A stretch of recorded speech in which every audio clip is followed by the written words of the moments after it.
Apply pressure from every angle, you feel me? Yeah, you know. Attack more. Never fold, man. Nah, never fold, never quit. Yeah. Keep going. Like, yeah. Now they gotta feel me. Yeah. Now they gotta feel me. Yeah. Now they finna feel me. I try to keep it cool, but niggas always act a fool. So now they gotta feel me. Yeah. Now they gotta feel me. Yeah. Now they finna feel me. I try to keep it cool, but niggas always act a fool.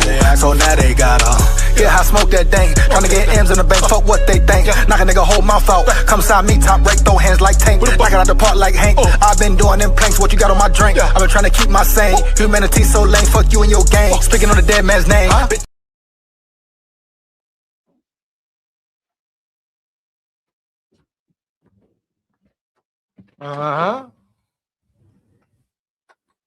SKOL VIKES.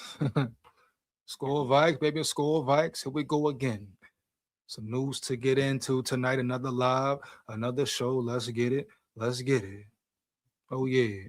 SKOL VIKES once again. SKOL VIKES once again. KOC, we got some news to talk about. KOC. Of course, we got some more JJ McCarthy news as always. But at the end of the day, it is on KOC. All the pressure, all the fire, the hot seat is burning his ass. And that's just what it is. No way around it.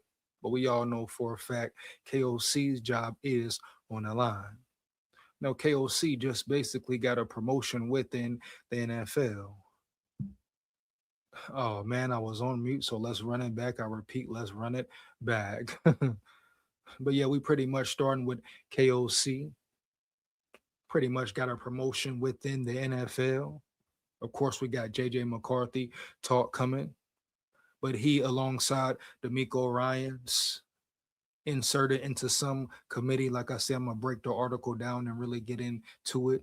But we talk about the hot seat, KOC this, KOC that. Will he be successful next season? Will the season be a failure? It's kind of a split between the fans. Some think KOC may do great. Some says he will do piss poor. Some say after next season, he will be fired. But at the end of the day, we shall see. I repeat, we shall see. But KOC, out of anyone, has the most pressure on him out of anyone in the building. And without further ado, let's just dive right in it and get to it.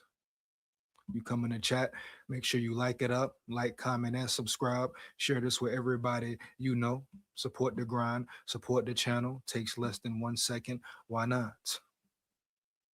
Yeah.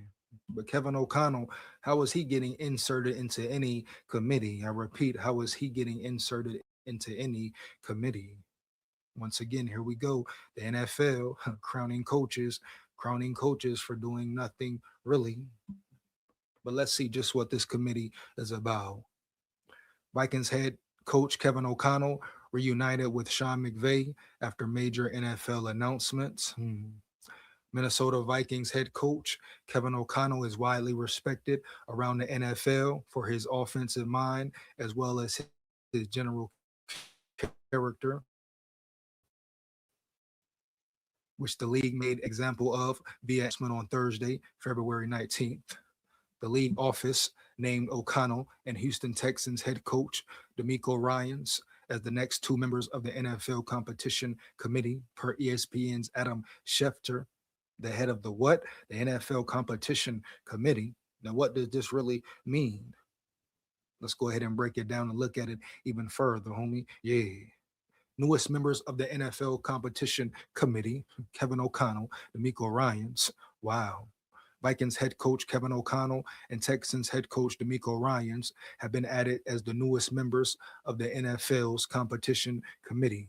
Committee doing what? The committee, which former Commissioner Pete Rozelle created in 1968, studies all competitive aspects of the game, including, but not limited to, playing rules, roster regulations, technology, game day operations, and player protection.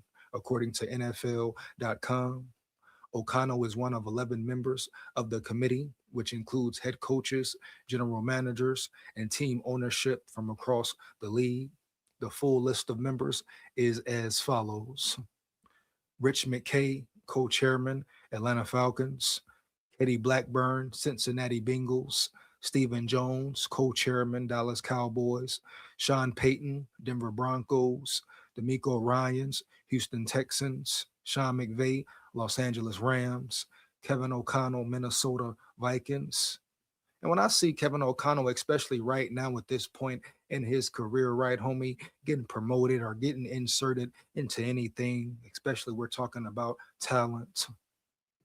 Kevin O'Connell's whole career, Kevin O'Connell's whole career, man, is about people saying how great he is, homie. He's a quarterback whisperer. He does this, he does that. Boom.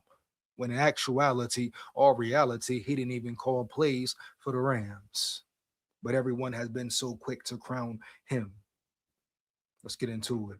Mike Vrabel, New England Patriots; John Mara, New York Giants; John Lynch, San Francisco 49ers; Todd Bowles, Tampa Bay Buccaneers. As fellow committee members, O'Connell now reunites with Los Angeles Rams head coach Sean McVay, under whom he served as offensive coordinator from 2020 to 21, and helped the team win the Super Bowl in the second of those two seasons. Did he help them at all? Or what did he really do? Or did he just sit up under Sean McVay all year long and catch him a Super Bowl ring and make it look good? Kevin O'Connell now partially responsible for potential NFL rule changes. Oh, so he's in kind of in charge of or in charge of shutting down certain rules or bringing certain new rules to the table, rule changes, etc., etc., etc. Well, is that a good position for KOC? See, at this point in the game, man, I don't think KOC needs to handle any other responsibilities. Oh yeah, I said it. Let me repeat it, huh? Heavy. At this point in the game, right? I don't think KOC needs to be handling any other major responsibilities because he needs to focus on the team. He needs to focus on being a better coach. He needs to work on creating a new scheme for McCarthy, bro. Boom. He needs to work on really becoming a QB, a quarterback whisperer, bro. Boom. He needs to be a better overall coach. That's what he needs to zone in and lock in on. So you telling me now he has more of a responsibility? They talking about, oh, he's reunited with McVay, and don't give a damn about him and McVay being reunited, and it feels so good. I don't care. We talking about Minnesota Vikings territory, man. The state of the Minnesota Vikings, part 5. And the state ain't never gonna get no better when he trying to do everything else but be a head coach. Once again, all these articles, homie, and rumors about JJ McCarthy, they want to give up on him already. They don't even want to get that man a chance. But how long KLC been here? 4 years, not one playoff win, but they give him all the time in the world. Talking about, oh, Super Bowl, when will the Vikings see a Super Bowl? Not ever if they keep on playing around, faking the funk. So hell to the no, no, no. KOC need to be in his zone at home, coming up with a brand new playbook and a brand new scheme, you know what I mean, for his team, dog. For real. Period. No cap. Does he understand? Or maybe he don't understand, or maybe he don't feel it at all. Because guess what? The fans, the media, the Wilfs, the owners, the organization, dog, the people in the press box, they ain't gonna demand or command Kevin O'Connell to be better. So he probably don't feel no pressure at all. Everybody talking all this. Oh, KOC is on a hot seat. KOC is on a damn hot seat. How? Why? When? Where? It takes the Vikings owners forever to put a coach on a hot seat. It takes the Vikings fans forever, for the Vikings media forever to really put a coach on a hot seat. How the hell we know KOC feel any pressure at all? Quasi gone now, boom. You hear me? Heavy. KOC probably sitting back thinking, oh man, I got 5 more years. No matter how it go around this bitch, I run this here. Yeah. That's what he probably sitting back and thinking, man, for real. But we gonna find out, or we gonna find out. Bro, all this cap talk. Now he got another responsibility committee. running a committee. He can't even run his own team. Huh? Yeah. You hear me? Heavy. SKOL Vikes. The man can't even run his own team. And you telling me he running a committee now because he wanted to be acquainted, reunited with Sean McVay? The hell with Sean McVay, dog. No disrespect, but he can take his ass back round yonder to Los Angeles. Sean McVay was just in the NFC Championship. KOC ain't won one playoff game yet. Let me repeat it again. Sean McVay was just in the NFC Championship, right? KOC ain't won one playoff game yet, and he been in the building for 5 years. And you telling me what? He need to run what? Huh? He need to worry about what? The committee, huh? D'Amico Ryans, I understand. He's proved something. He's earned something. Talking about he in charge of rule changes. Come on, man. He can't even change his playbook. He can't even change his scheme. And you telling me he in charge of rule changes? What he know about a damn rule, homie? Yeah. Huh? Come on, man. Stop the cap. It's stop the cap season, man. Stop the cap. Yeah, bro, for real. You telling me about the committee? A damn committee? All right, bet. Boom. The committee doesn't make unilateral decisions, but gathers information from various members of all 32 teams, as well as NCAA representatives, and also meets on occasion throughout the football year. It then convenes ahead of the combine to discuss and review all of its meetings and the information gathered. After the combine, the committee reconvenes to review video, draft rule proposals, and positions, discuss proposals submitted by clubs, and prepare its report of supporting statistics for the membership to discuss and vote on at the league's annual meeting. At the annual meeting, the competition committee presents a report of its findings to 32 owners who vote on any proposed new rules or rules changes. To be adopted, a new rule or revision must have the support of 75% of the owners, 24 yes votes out of 32 clubs. So it's about rule changes, man. He talking about taking over rules. Come on now. Kevin O'Connell, JJ McCarthy will fight for futures with the Vikings next season. We all know the situation on McCarthy. Everybody talking about McCarthy, pressure on him. Well, yeah, maybe. But are you telling me McCarthy has received the best treatment? Has really had a fair chance? We definitely going to see this year. But will KOC pull his head out of his ass this year and work with his quarterback, man? For real? O'Connell is entering a potentially make or break season regarding his tenure in Minnesota in 2026 after the fallout from some consequential decision making ahead of the 25 campaign. McCarthy had a few bright moments early in the year, but battled extensive injury, issues for his second straight NFL campaign, missing 7 starts after sitting out his entire rookie year due to knee injury with knee surgery. When he was healthy, McCarthy looked at his worst.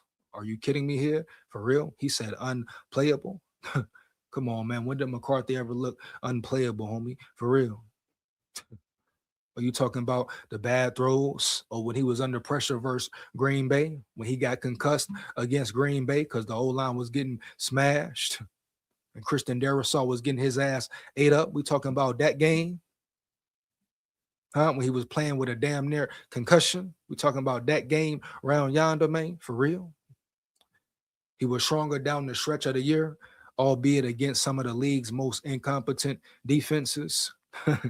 They always got to throw some shade in there, huh? Heavy. As the Vikings finished the campaign on a 5-game win streak to end the year with a record of 9-8. That wasn't enough, however, to claim a spot in the playoffs. In O'Connell's 4 seasons as head coach, Minnesota has won the NFC North Division once, 2022, and made the postseason twice, 22 and 24. O'Connell was 0-2 in the playoff games and 43-25 in the regular season. A regular season, he's been what? Great. But where do you need to be great at? At what time of the season do you really need to bring your A game?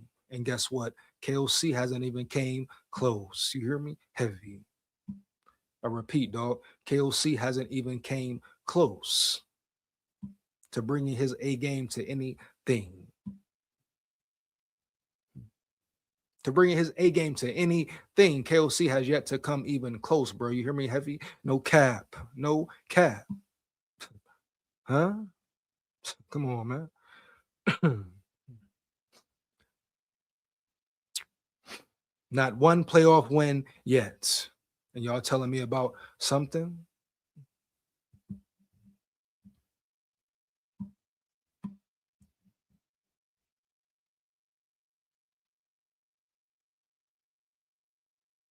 Y'all telling me about something about KOC for real? About how great of a coach he is? Like, really, man? No cap.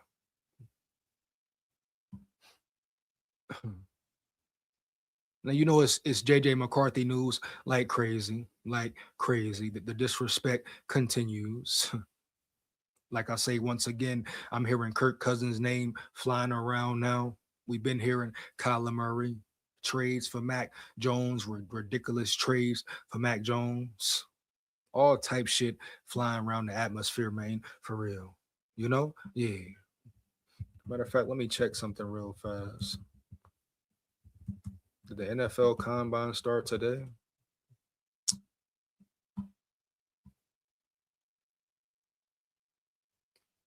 Or does it start this weekend, man? For real. Let's see real quick.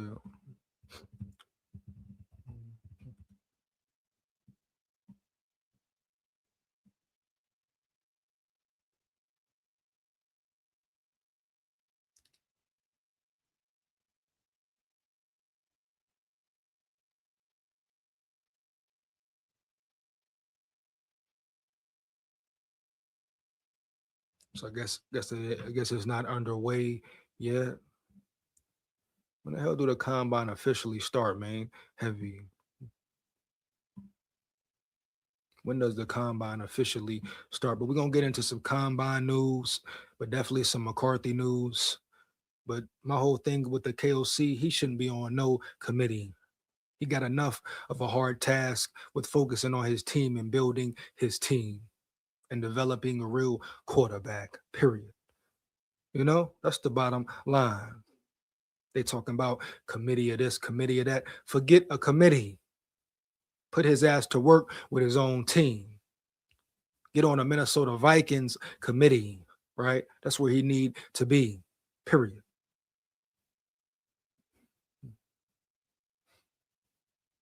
Come on, bro.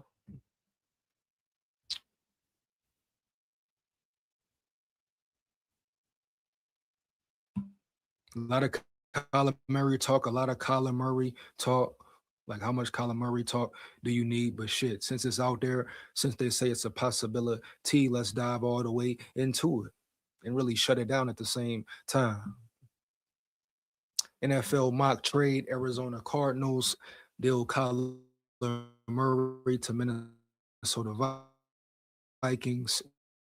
We've heard this numerous times, pretty much every day. I really can't wait till free agency hits, homie, so we can really see where the Vikings are at.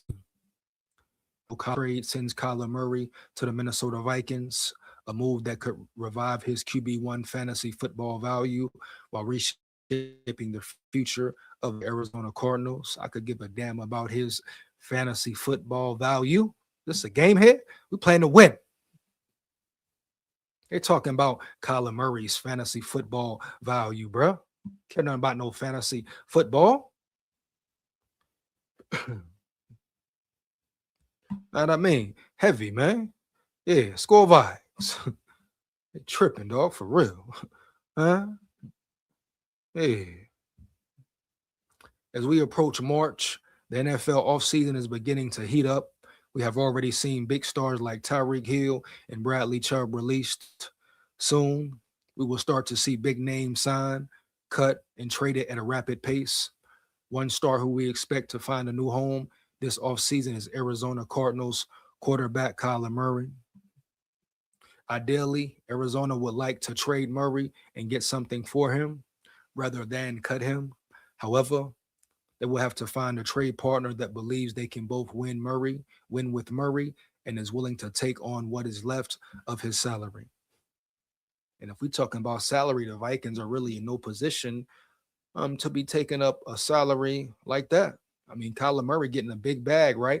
He getting Guapino, he getting Federale, Guapino, Fettuccine, baby Linguini, right? Right. So the Vikings are in no position to be talking about taking on nobody's salary or paying what's left of it. Minnesota Vikings, Arizona Cardinals mock trade. Let's see here what they saying here, man. 2026 seventh round pick, Arizona Cardinals receive. 2026 fourth round pick, 2026 sixth round pick, 2027 conditional fifth round pick. So what the hell do the Vikings get? Like for real, man. No cap. They get a seventh round. Fantasy football impact. This would be an ideal landing spot for Murray. Vikings head coach Kevin O'Connell has proven that he can get the most out of quarterbacks and was the coach who helped Sam Darnold turn his career around. Correction, he can get the most out of veteran QBs. And what is the most? Is the most a Super Bowl? Because guess what?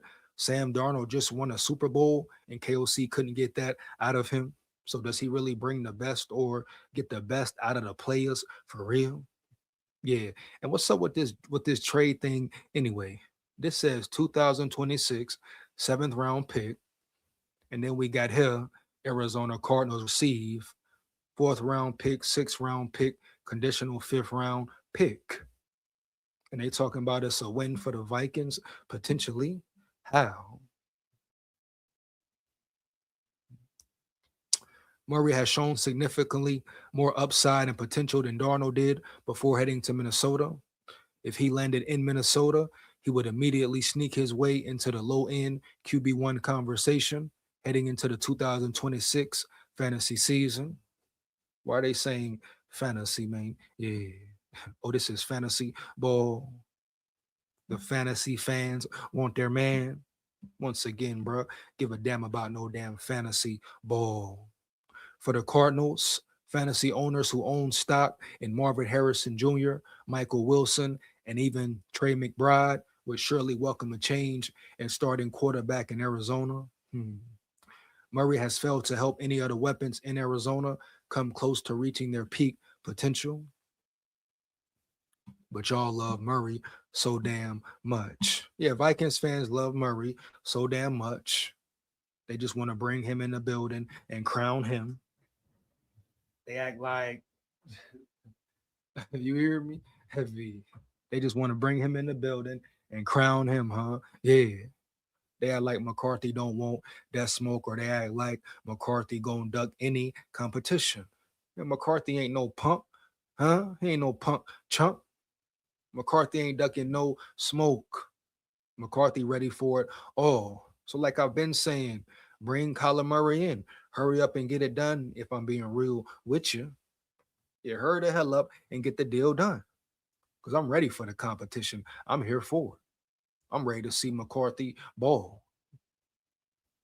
But why they saying that? Yeah, why they saying that? Make sure they tell Kevin O'Connell to put his best foot forward with McCarthy. I repeat, make sure they tell Kevin O'Connell, right, to put his best foot forward with JJ McCarthy, man. For real, no cap. Yeah. Bitch, yeah. Score Vikes. Why the trade makes sense for the Minnesota Vikings.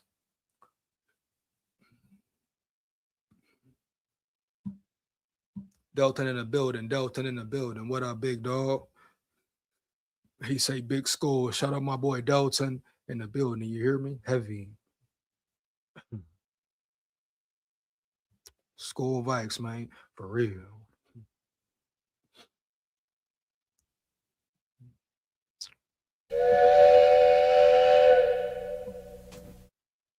One more game, man. Yeah. Let's get it. Let's get it. Make sure you come in the chat. You like it up, like, comment, and subscribe. Support the grind. Support the channel, man. Yeah. So here we go. Boom. Why the trade makes sense for the Minnesota Vikings. Minnesota was a quarterback away from being a legitimate Super Bowl contender in 25. Instead, they missed the playoffs altogether. They made a mistake drafting and deciding to go all in on JJ McCarthy as their starter. Well, the mistake wasn't drafting him. The mistake was not developing him. So you got to check and disrespect these so-called beat writers and so-called writers who have alleged knowledge of what's going on in Minnesota, when all reality, they know nothing about what's going on in the land, period. No cap. You hear me? Heavy, homie. No cap. School vibes. So you really got to break it down. Now, the issue wasn't drafting McCarthy. The issue was KOC whole time, not developing him, not working with him in the off season, not making sure he was fully prepared, not even understanding who he was as a man, not coming up with the right scheme or the best scheme to fit his quarterback and his quarterback play, right? Putting his quarterback at a disadvantage since week regular season game one. So let's reiterate that right there. Let's not forget that as well. With the Super Bowl caliber defense and the loaded offense outside of the quarterback, they need to be trying to win now because championship windows generally don't last long. Even if they want to hold on to McCarthy and try to develop him as a backup, this team desperately needs a serviceable starter who can help them compete for a Super Bowl. This is a very similar situation to what we saw with the Seattle Seahawks this season. And why does everybody assume that Murray is that guy or Murray can miraculously lead the Vikings to the bowl? That's what I mean right here, man. They ain't giving McCarthy no chance at all. And they trying to pass the buck once again. Or they're trying to let KOC get off scotch free. They don't want him to do no work. Heavy, bro. Period. They don't want him to take the blame, to have to take the blame for not being able to develop a quarterback. Yeah, man. For real. They try to absolve KOC from blame every damn time. Wow. Why the trade makes sense for the Arizona Cardinals? The relationship between the Cardinals and Murray has ran its course. Both parties are in need of a fresh start. Arizona getting anything for Murray is a win at this point. This is about the ceiling of what they can get for Murray at this point. So right now for Arizona, it's a win-win regardless, man. For real. Like I say, it's a win-win. All they want to do really is get rid of Kyler Murray. Big up. They'll say big up to all my people. Shout out Dell in the building, man. Heavy. No cap. Score Vikes.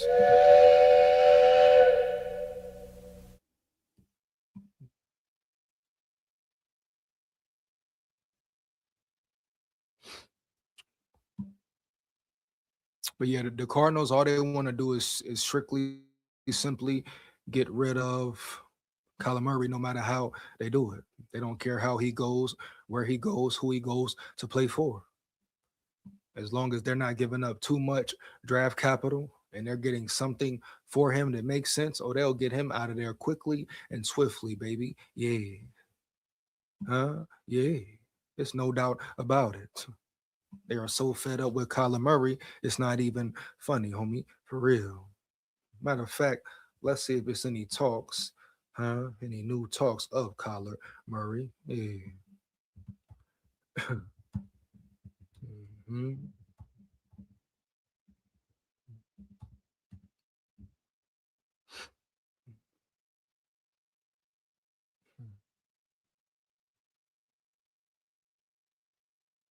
People want to bring in Kyler Murray because what the name? Because it sounds good. Wow. Let's see what's up with it.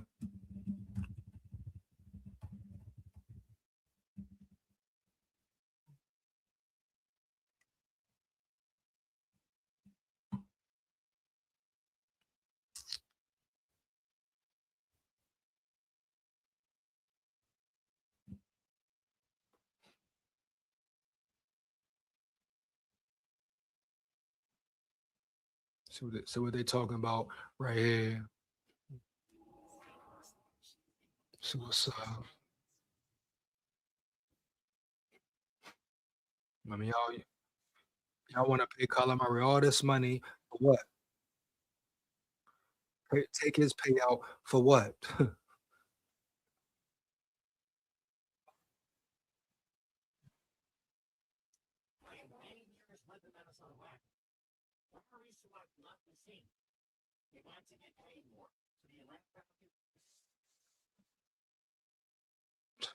Come on, man. Like Kyler Murray is the damn answer or something, homie. For real. Every quarterback with a big name, every quarterback with a big name, people think he just gonna come in and do something or come in and bowl. Right, right. It's definitely not guaranteed.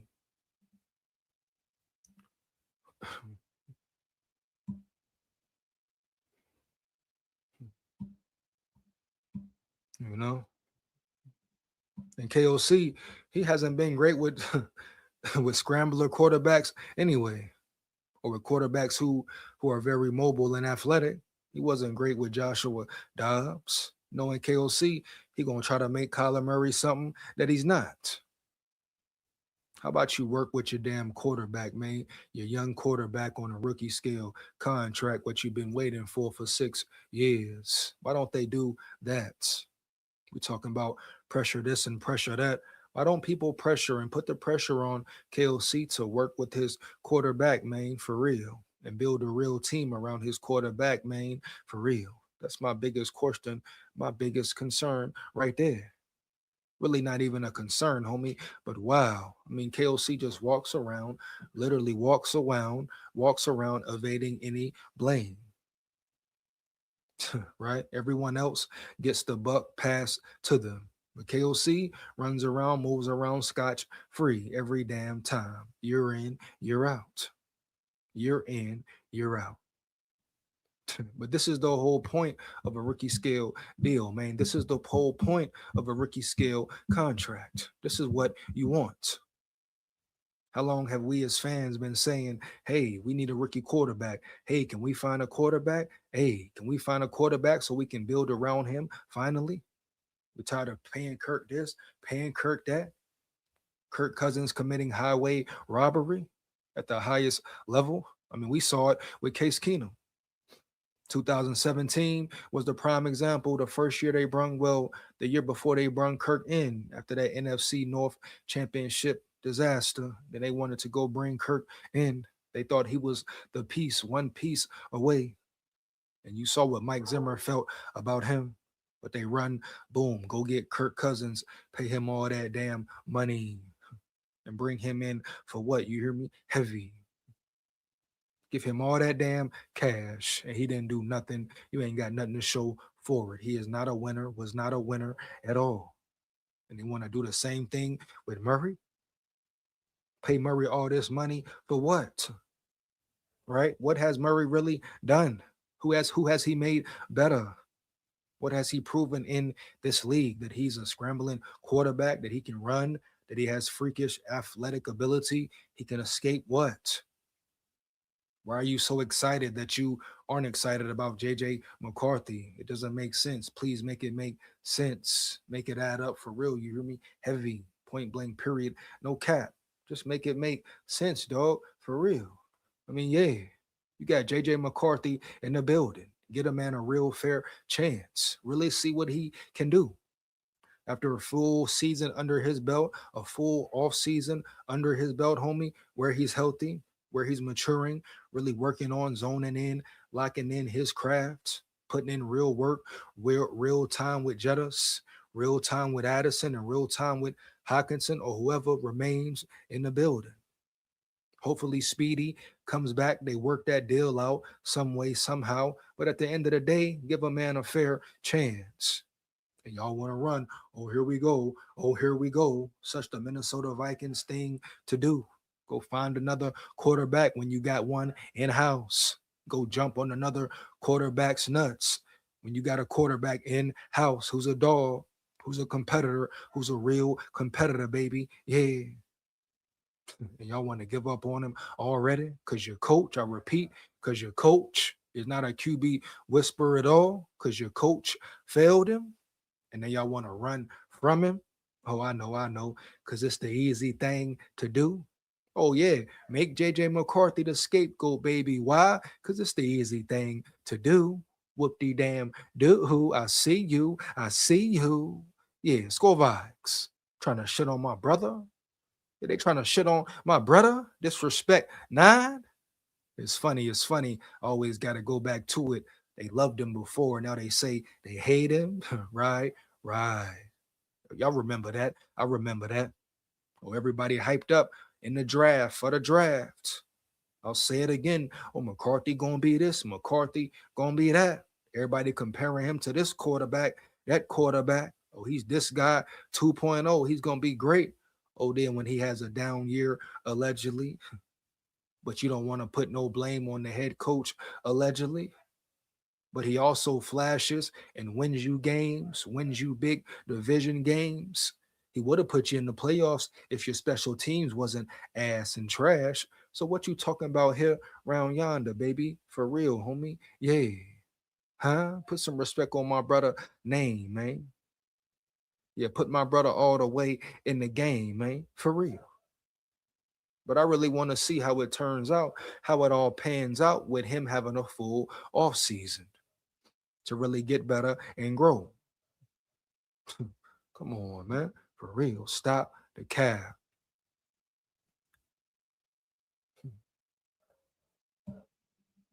Shout out Delta in the building, man. Man, the fact is, the revolution does not come in shiny packages. It comes from ugly shit, angst, and pain facing the unknown. Bring that. Yeah, man. Basically saying focus on McCarthy, dog. It was some good times, it was some bad times. It was pretty, it was ugly, but hey, you know you got something with him, and it would be a crime if the Vikings didn't put all their efforts in full forward, full throttle ahead, full speed all the way with McCarthy and just let him walk out the building. Huh? Just let him walk out the building. Heavy. And you want to bring in a man to compete with him back, bring him in and stop talking about it. That's how I feel about it, huh? Yeah, early, man, no doubt. But make it happen, Captain, and let's see how the cookie crumbles for real, dog. Yeah, I really want to see how it goes down. I'm excited. I'm excited about the competition. Do I want Kyler Murray? No. Kirk Cousins? Hell no. I told y'all if they're gonna bring somebody in, bring in Mac Jones. Yeah, I want Mac Jones, homie, for real. And not just because he was a Bama quarterback. I think right now Mac Jones is the best decision. He would be the best fit, and he would fit well with McCarthy. And he would be a solid two. And it would be some great fierce competition between the two this offseason, training camp, OTAs, all that. Preseason, boom. You want a real challenge? Bring a real quarterback in who's locked in, who's fresh, who's ready to play, coming off a solid season as a backup. Come on now. Mac Jones is the way to go. I repeat, Mac Jones is the way to go. Roll Tide full of pride, but let me hear you say SKOL Tide. Oh yeah, I'm gonna repeat it again. Roll Tide full of pride, but let me hear you say SKOL Tide. But I want Mac Jones. Kyler Murray, I don't care. I could care less. They want him in the building. Bet. He'll definitely be fun to play with on Madden. But I could care less about who comes or who goes. Like I say, I know my dog, my brother Nine, gonna handle that business there, that Minnesota Vikings business, and he gonna handle it very well. So I ain't worried about nothing. In all honesty, I'm not worried about nothing, baby. For real, you hear me? Heavy. Skol Vikes. We are here trying to get free, not trapped. Big facts, Delt. Big facts, homie. Heavy. Is it about staying ahead of the salary cap, dog? You know? Or is it about hell once again? I mean, after 2 years of damn near being free, now you back in a tight spot. And we want to bring Kyler Murray in and pick up his contract. Pick up that what? 50 mil and then some? Are you kidding me, baby? For real? when you can go out and get a quarterback for cheaper. And no, I ain't talking about Kirk Cousins' punk ass. I'm talking about Mac Jones or anybody else. But you want to bring Kyler Murray in here. Kyler Murray, who really got a lot of questions about him. Is he talented? Yeah. But what does that mean if he's not zoned in or locked in? If he's not ready to play, or if he don't want to play at all? Yeah, homie, heavy. He's very questionable as a leader. Can he even be a real leader? He didn't lead at all in Arizona, baby. I repeat, he didn't lead at all in Arizona. All he wanted to do was what? Play the game and lean back, man. At least that's what his coach and teammates said. All he wanted to do was play the game and lean back, man. You hear me? Heavy. So what we got going on around here? What going on around here? Huh? Yeah. I must know. I really want to know what y'all really telling me or trying to tell me about Kyler Murray. Like I should be super elated about Kyler Murray. I could give a damn. My thing is this here, man. Boom. Bring whoever you going to bring in and let them bang. And when the smoke clears and it's all said and done, let them bang. And I guarantee my brother JJ McCarthy, 9, gonna be gonna be the one to shine early, man. For real. Ain't no way around that I stand on that 10 toes down. The hell you telling me here? Talking about Murray this. Oh, bring in Murray. Oh, we love Murray. Oh, we want Murray. Why? How? The hell you want Murray for? Murray ain't no guarantee, homie. Murray ain't no official guarantee. Shit. Just like Sam Darnold wasn't no guarantee. Talking about, oh, look at Seattle. He would have did the same thing in many. No, the hell he wouldn't have, bitch. He wouldn't have came close. I guarantee it. Big facts. Yeah. With that head coach in the building, huh? That punk chump head coach in the building, huh? You telling me around here, man? Yeah. Huh? SKOL vibes. Oh man, what they telling me here, man? For real. Yeah. My dog fighting Irish in the building. My dog fighting Irish Vikings in the building. Hey yo, let's go Minnesota Vikings. What up, big dog? Heavy SKOL vibes. You know?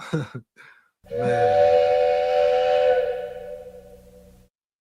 man, for real. That's crazy work to me.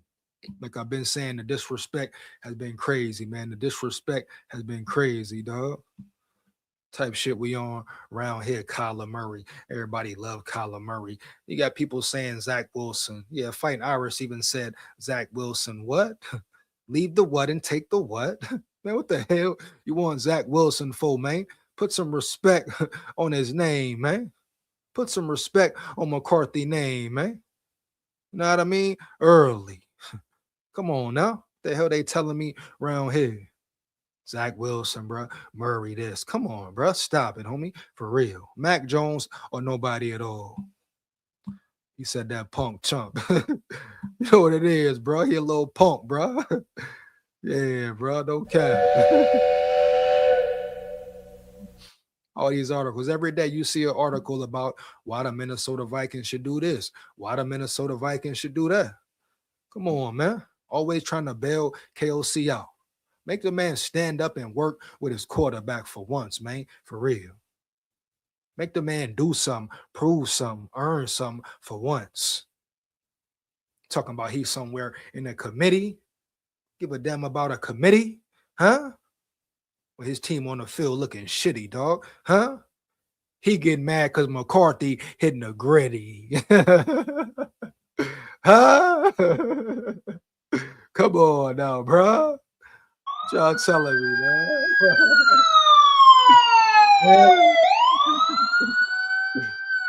Yeah, baby. Stop the cat, bro. For real. Motherfucking Kyler Murray, you know? Man,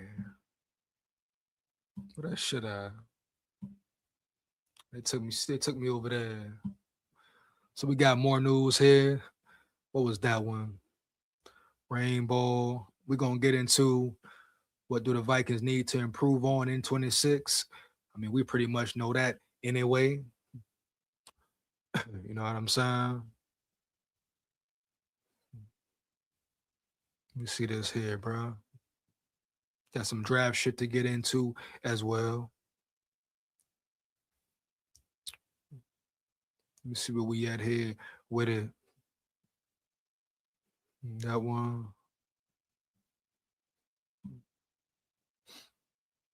This quarterback shit, bro. This quarterback shit is so crazy. Some more collar talk. Some more collar talk. Can we get some at least some new quarterback talk? Some new quarterback flavor in yeah. Something of that nature, man. And I'm seeing Kirk Cousins shit. I'm not even gonna entertain. I repeat, I'm not even gonna entertain no Kirk Cousins coming to the Vikings bullshit.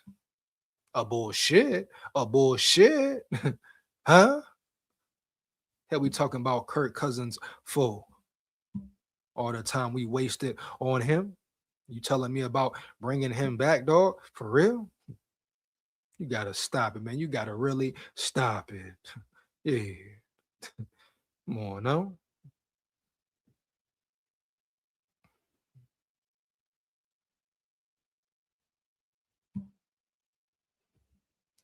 They got Jetta. They got Jetta's. My brother Jetta saying certain things about McCarthy. What two words he got for McCarthy, homie? For real. Let's see this here.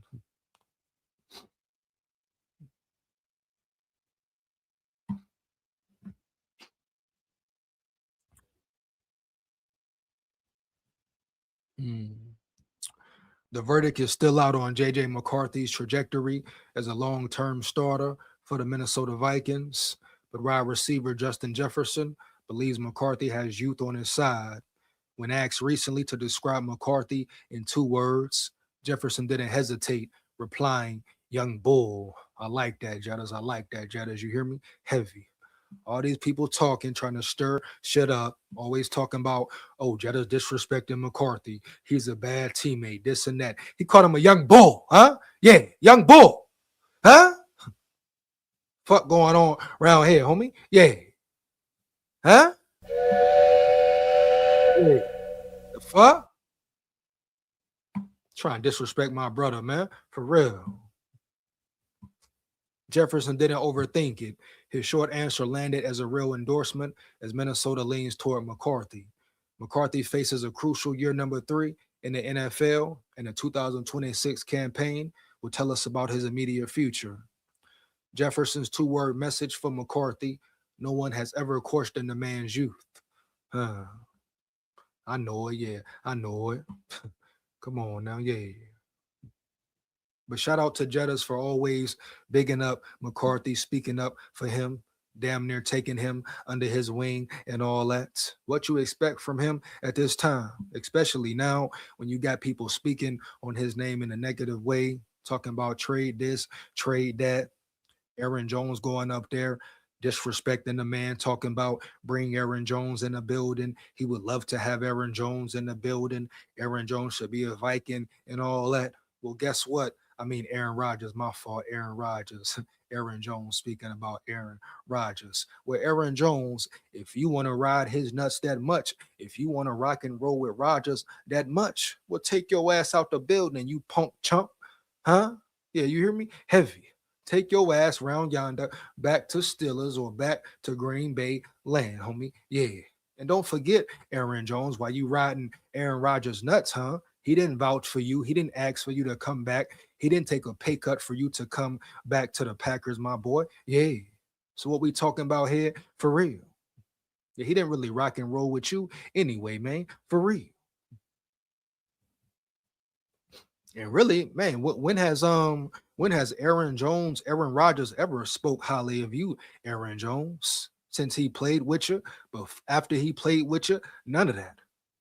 When has he ever said something good about you in an interview, man? Yeah, I really must wonder. Huh? Yeah, man. Yahoo Sports caught up with Jefferson this week, asking him to play the word association game and the 2022 NFL Offensive Player of the Year obliged. Let me see if they got this video right here, man. Yeah, no cap. you know. Well, I will also be breaking a content creator's video down as well. We got some more cap going on. Well, he might not be capping, but I haven't listened to him yet, but I will break it down. Someone told me he might be doing a lot of capping though, as per usual. But let's see if we can see this Justin Jefferson thing in full video form. Let's see what we got here, man. For real. Give me 1 second. But you see, he called him a young bull. You know what young bull means if you know certain lingos, if you understand certain demographics, or maybe even if you come from certain demographics, right? You understand what young bull means. Even in general, amongst, in every level of the realm, young bull means a real young bull, kind of like saying a real big dog or a real levy dog, right? Right. It means he's a real ball player with no fear, a real competitor, bro. A real straight up, real talk, real big dog competitor with no fear. Period. Yeah. Try to see if I can find this article main or this video main. Let me see right quick.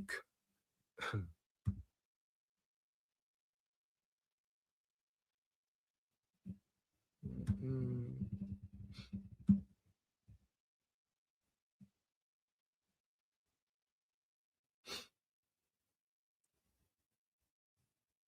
Might just have to read the article.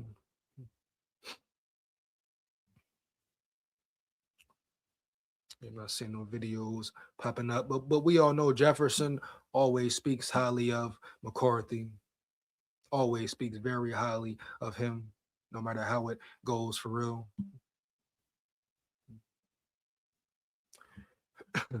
See here. Between the interviewer and Jefferson, the conversation went like this: JJ McCarthy, Young Bull; Sam Darnold, Doubted; Drake May, Unpredictable; Jackson Smith and Jigba, Smooth; Puka Nakua, Feisty; Justin Jefferson, Icy. That boy, wow, man, for real. Jefferson has been asked rather frequently in the last several weeks about McCarthy, and his answers remain consistent. Jefferson has his back. And everybody try to pit them two against each other for some reason, like Jettas ain't rocking with McCarthy or something. I told y'all all year long he been stamping him, co-signing him. After the season, you heard what he said. That's his youngin. He gonna work and grind with his youngin heavy. You thought he was playing? You thought it was cap dog? For real, huh? Yeah. SKOL vibes. Come on, man. His quarterback. K. Adams chatted with Jefferson, which we all know. I don't gotta get into and break down this one. We pretty much know what he said. But yeah, it's no questions, man. It's no debating. It's no doubt at all that Jefferson really rocks and rolls with McCarthy. Period. You know? Yeah. And that's just big facts.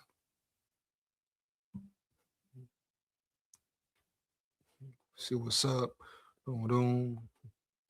More talking about McCarthy having to win a battle, which I ain't got no problem with that. I don't got no problem with McCarthy having to battle it out with whoever. I really don't. Hey, I really don't. And I know he don't either. He a real dog. And can't nobody tell me nothing different. Until he proves something else, boom, he is the one. Now build around him and do your damn job, Vikings. Yeah, do your job for once, KOC. He may have to win a battle, as we all know. When the 2025 season ended, head coach Kevin O'Connell spoke to reporters at his year-end press conference, proclaiming his team's goal was to create a deep quarterback room this offseason. That seemed to put McCarthy on notice, or at least insinuate that a veteran quarterback was on the way to compete with McCarthy. Let's get it. Yeah. Most believe Minnesota will find a way to add a prominent quarterback in the coming weeks, as a list that might include Kyler Murray, Mac Jones, Malik Willis, Kirk Cousins, Derek Carr, Aaron Rodgers, Tua Tagovailoa, or Geno Smith. And really, from that list, bro, like I've been saying, I pretty much made it very evident. If you're gonna pick two up, my two would be Kyler Murray and Mac Jones, and that's pretty much it. Not Derek Carr, no. Aaron Rodgers, no. Tua Tagovailoa, no. Roll Tide, no. Geno Smith, hell no. It will be Kyler Murray and Mac Jones. And my favorite, my number one pick would be Mac Jones. Nobody else really matters. So you want to bring someone in, like I keep saying, do it. Let's get the ball rolling. Fuck it. Don't wait till March. Do it now. Huh? Do it right now. Yeah. That's what I'm waiting for, man. Right now. You know? SI.com's Mark Morales Smith wrote about the possibility of Murray joining the Vikings. This would be an ideal landing spot for Murray. Vikings head coach Kevin O'Connell has proven that he can get the most out of quarterbacks and was the coach who helped Sam Darnold turn his career around. Well, according to Sam Darnold, that's not true. That's false, even though we know it's true. KOC definitely put him in position, gave him more confidence, and brought more things out of him. You got to give him kudos and credit for that. But at the end of the day, if you ask the man, you get it out the horses, get it from the horse's mouth. Sam Darnold says, hey, boom, Kyle Shanahan molded and developed me. Taught him pretty much everything he knows now. No, he may be capping a little bit for sure, because KOC influenced him a lot. But Sam Darnold seems to think the man who really changed him for the better, and we're probably talking on the field and off the field, right, is Kyle Shanahan. And I wouldn't beg to differ. I pretty much agree. Yeah, period. Murray has shown significantly more upside and potential than Darnold did before heading to Minnesota. If he landed in Minnesota, he would immediately sneak his way into the low-end QB1 conversation heading into the 26 fantasy season. I pretty much read this report already in the last article. So these guys basically just regurgitating what everyone's saying, baby. Yeah, regurgitating every motherfucking thing.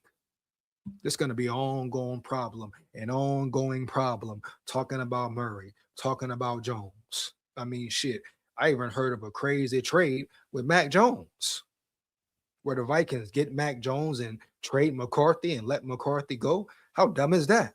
To the Niners for some reason? How dumb as hell is that? The whole point is to bring someone in to compete with him, right? Let KOC and Quasi tell it. The whole point is for someone to come in and potentially take his spot, right? So why the hell are you trying to trade for Mac Jones and get rid of McCarthy? How does that trade even make sense? You see what I mean? When certain things just get put out there in the atmosphere for a view, for a like, for the clout, for the guapino, for the federale, just for a story to put in the air. That's just what it is. False cap, poppycock, man. Point blank, period. Hands down, man. Down. Ain't no way around it for real. They put out fake stories, push fake narratives, and people run with it. Like the whole Kyler Murray thing. What has Kyler Murray really done in Arizona? He's been a problem in Arizona. Is he mature? Is he even really a vet? I know technically he's a vet, right? But his mind, his mental, huh? Is he on veteran captain status? I repeat, is he on veteran captain status, baby? Yeah, bitch, yeah. Somebody let me know. Well, I must know for sure how the game gonna go. You hear me? Heavy, man. You know? Come on, man. Yeah. They just want something to push and rock with. I repeat, they want something to push and rock with. Daniel in the building. Daniel in the building. JJM won't start for us next year. Why? Here's my question. So you mean does JJM save KOC job if it goes south? His job is on the line this year. Would you put it all on JJM or go get someone? I mean, Daniel, like I've been saying this whole segment, this whole live and many more lives, right? Right. Come on, man. Why the hell? This is what the hell you want it, we want it, I want it, the Vikings organization want it. This is what all organizations want, man. So no matter how you may make it sound, how bad it will make or how good it will make KOC look, I don't even care. Bottom line is KOC needs to be forced to do his job. Period. I don't want to hear about how it may make KOC look or make him not look or what it will be affecting, bro. I don't give a damn. KOC needs to do his job. We've been waiting for this for years. Now you got your quarterback, and you don't want to work with him. Now you want to cry wolf and run away like a bitch, and people just will allow it. These people drafted him at the number 10 spot. Oh, y'all forgot? Did you forget? I didn't. They drafted the man at number 10. Now they trying to hide their hand. This is what I mean right here. This is what I mean right here. Exactly, baby. KOC is never held accountable. Never held accountable at all. Quasi fired, held accountable. Oh, man. Here we go. Brian Flores waiting for a contract, held accountable. Here we go. KOC never held accountable, man. 4 years, no playoff win. 4 years, piss poor offense. 4 years, never coached the full 4 quarters of football for 4 years in a row. Not 1 year he did it, 1 year he didn't. No. 4 years of pure bullshit for the most part. Okay. We can subtract the regular season for 2 years. Okay. But can you subtract the playoff ass kickings? The playoff smash sessions? Hell to the no, you hear me? Heavy. And I stand on that 10 toes down in the boogie down town. SKOL VIKES, yeah, forever. Win, lose, the draw, but we come to win. And it's been enough losing going on, especially in big time, prime time games. Come on, bro. So I understand what you're getting at, Daniel, but at the end of the day, I don't care, dog. It don't matter. Everything else is really chatter to me right now. Chatter, baby. Yeah. Heavy. I'm just being so real, so so sincere. Oh, yeah, man. So so damn per. But KOC, it just gets irritating. Then, like I talked about the first segment of the live, they got him running a committee. He can't even run his own team, but he can't even run his own offense, but he's running the committee. Huh? You got this man running a damn committee? Huh?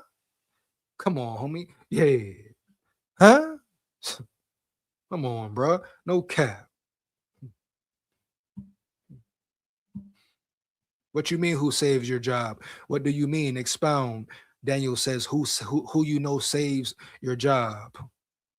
Who's saving KOC's job? Shit, the fans, the media, the outlets, his buddy system, good old boy gang, buddy pals, the analysts, the so-called experts, the people on ESPN, all that. So what do you mean, Daniel? Shout out my dog Daniel in the building, heavy. SKOL VIKES. Oh yeah. Charles in the building. My dog Charles in the building, man. Charles Allen in the building. What up, homie? What up, my big dog? What up, my levy dog?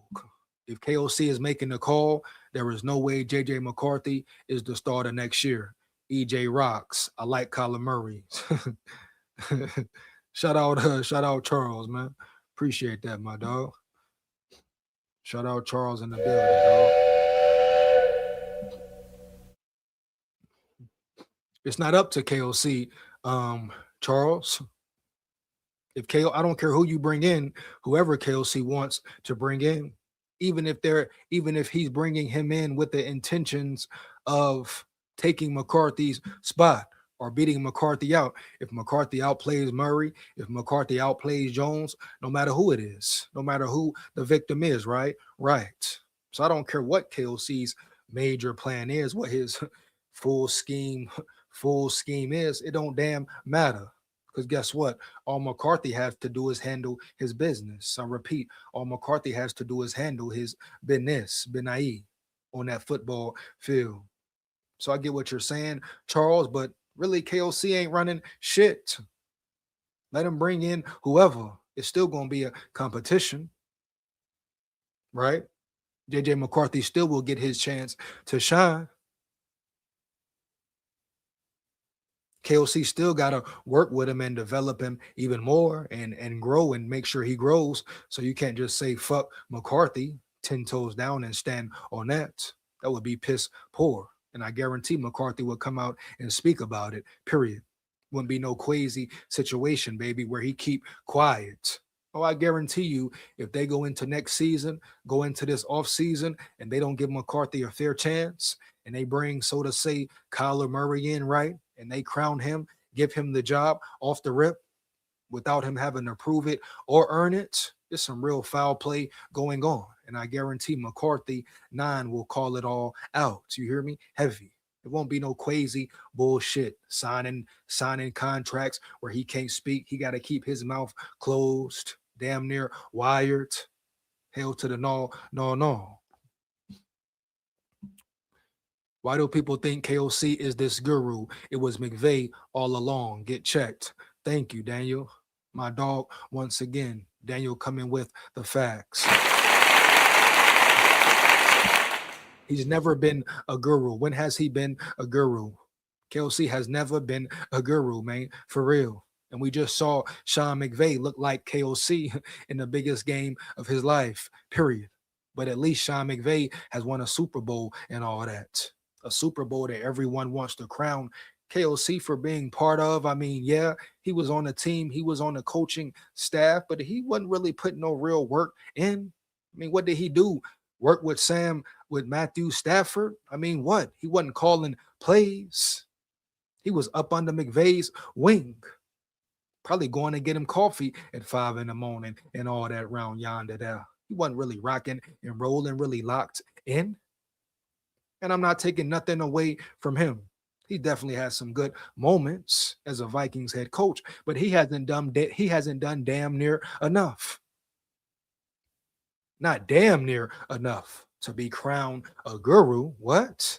You and who? You and what army, homie? Heavy. Who crowned him what, huh? Yeah. Huh? Coach of the year, huh? Playoffs? We talking playoffs? This practice, man. You talking about practice, man? We talking about practice, man. Come on now. He's a guru of nothing. Yeah, and that's the truth and the reality of everything. Come on, man. Hell yeah. But there are only 32 of those jobs. KOC doesn't want to lose his, so that's why I don't see JJM being the starter. I see him as a QB too. Well, like I said, Daniel, whichever quarterback comes in, he still got to earn the spots. If it's done the right way and there's no favoritism in politics going on, and they're not trying to sabotage McCarthy, it will be a true, real battle for that QB1 job. And I really, truly believe that. Oh, yeah. I really do, Daniel. Heavy. But we'll see what the case will be. Guaranteed that. Probably get into a couple more articles, maybe one or two more. We're going to break down really what the Vikings need, what they need to improve in the 26 season. Matter of fact, let me see, homie. I might go ahead and drop the link now.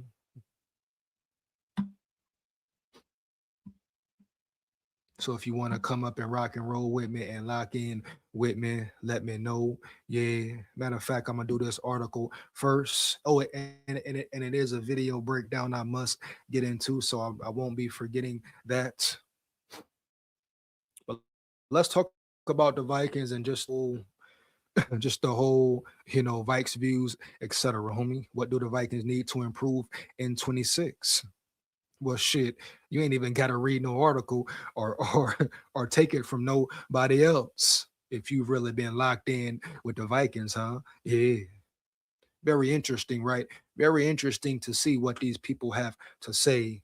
See, that's what I tell you, man. Some of these beat writers here have never even watched a Vikings game, have never even really put pen to the paper, have never observed any players on a Vikings squad, but they got so damn much to say, right? Right. Just like the whole PFF grades. Now, can you pay attention to it? Sometimes are they accurate? But for the most part, you got to question PFF as well, dog. My advice would be obs- form your own opinions. Watch the games. What does the eye test tell you? And if you understand football, definitely have ever played football, just understand the game in general, you will know right away. Take a look and see what the Vikings need, especially if you really watch the game all year long. Come on, man. Yeah. Which is why Flo stayed, because he get promoted. We'll see, Daniel. We will see, dog. For real, baby. Yeah. He say, run the damn ball. No cap, no cap.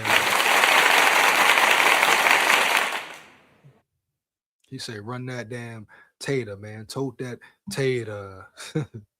uh, big facts.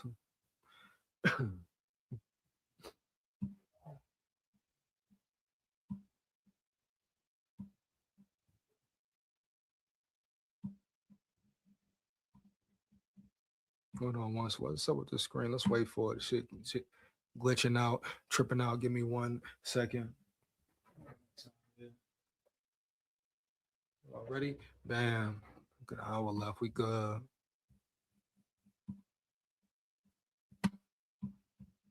So with this thing, bro, shit tweaking out or what, homie? Hold on 1 second.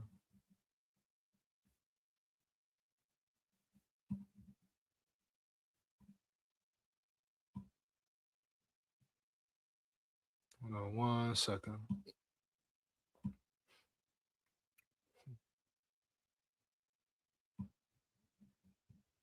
What is up with this, man? I want to trip out. Go in and go back to it. Mhm. So let's see here. Boom. But like Daniel said, run the damn ball. Better play calling from your coach. The defense is pretty much legit. The offense was the problem. Period. The 2025 Minnesota Vikings fell a game short of the playoffs. He stacked. Injury certainly played a major role in the team's struggles. JJ McCarthy was unable to stay on the field, and offensive line injuries were a consistent problem throughout the year. Star linebackers Andrew Van Ginkel and Jonathan Grenard both missed time. The lack of depth was exposed by injuries, facts. Quasi's poor draft history came back to haunt them, facts. Watching Sam Darnold lead the Seattle Seahawks to the Super Bowl only added salt to the wound. The result was the team firing GM Kwesi Adolfo-Mensah. And speculations are, rumors are, news is allegedly, got to throw that allegedly around yonder, right? However, the roster and depth issues weren't the only problems the Vikings faced. McCarthy didn't exactly light it up when he was healthy, and Kevin O'Connell's QB whisperer reputation has come into question. The offense didn't look nearly as smooth as it once did. O'Connell continued to struggle with clock management, an issue throughout his entire tenure. Facts, once again, the man hasn't coached a full 4 quarters in 4 years, and that is a major problem. Like, how the hell people don't pay attention to that, homie? For real. Like, that's the biggest thing for me. Bruh, it's been 4 years, dog, and you ain't coached a full motherfucking game yet. You know, dog. Full 4 years, and you ain't coached a full 4 quarters yet. So he got a lot to prove, man. For real. For real. Yeah, man. My dog Dre in the building. My dog Dre in the building, man. What up, big dog? Heavy.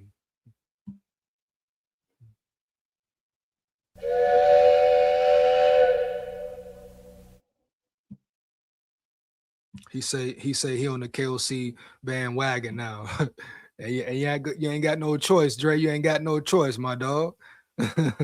ah, really ain't got no damn choice, homie. You hear me? Heavy score vibes. Yeah, man. Gotta rock with it. Gotta rock with him. Gotta lock in with him. Yeah.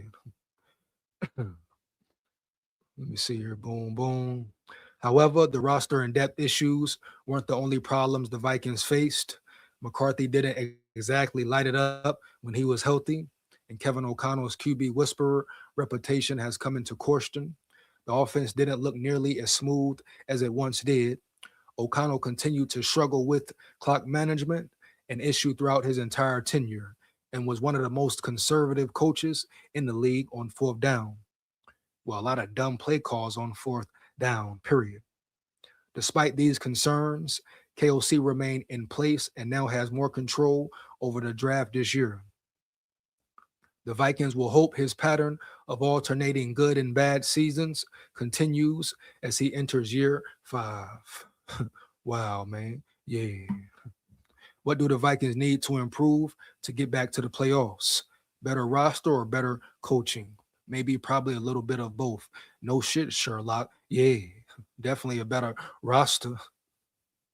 I mean, and I shouldn't say definitely like that because there's some good pieces already in the building, but we definitely have holes to fill.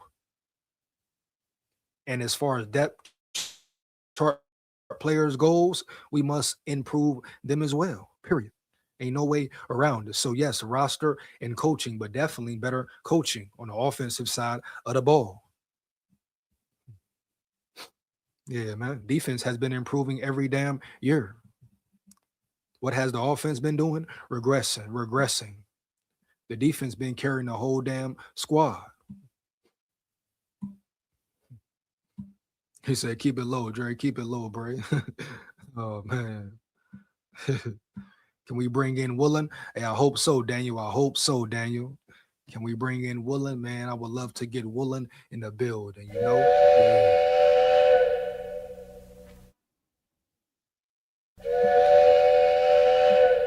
Definitely would love to have Woolen in the damn building. You hear me? Heavy. Dell, the 26th season is over before it started. Come on now, Drake. Come on now. Stop the cap, man. Stop the cap, man. You hear me? Heavy. For the love of God, go get Tyler L. Restructure the entire team. I don't care. Oh man. Daniel say do something. Daniel say do something. You gotta do something, right? Right. Yeah. Too many injured free agent signings. The writing was on the wall. Hey, bro. A lot of injuries. A lot of injuries. Van Ginkel, homie. I mean, who else, man? Van Ginkel, yeah. He's injured a lot. Who else? Grenard injured a lot now. Yeah. So we got to make real noise in the drafts. Daniel say Sutton, I'm with you. Let's get it, bro. No cap. Trying to think I might wait. Matter of fact, I think I might wait on that video, do that Joan tomorrow, man. I think I'm gonna drop the link already. Up out of here early. We about an hour and it shouldn't take 7 years to make a O line worth a damn. Come on, Daniel. You on fire tonight, boy. You on fire tonight, my boy. Big facts, big facts. It shouldn't take 7 years to make a O line worth a damn. And that is real facts, man. For real, no cap. That is a true story. So gory. Yeah. Yeah, man. I think I'm gonna break down that video, man, tomorrow. I'm gonna go ahead and drop the link. I'll be back in about 5. Yeah, about 5, 8 minutes max. You hear me? Heavy.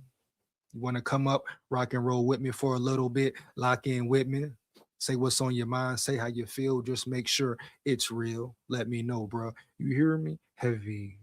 SKOL vibes. Oh, yeah. Can we run the ball 50% this year? Heavy. My man Daniel say he on one tonight, man. You say he coming in ready tonight, right? Right. Boom. You know? Give me 1 second though, bro. I'll be back in a minute. I'll drop this link here. See what's up with it. Yeah, I'm gonna break that video down in the live tomorrow. I ain't even gonna really speak too much on it. But another creator, content creator, capping and yapping. I repeat, capping and yapping. uh, you know? Yeah, man. But give me 1 second. I'll be back. I shall return.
Like I was capping, I was capping.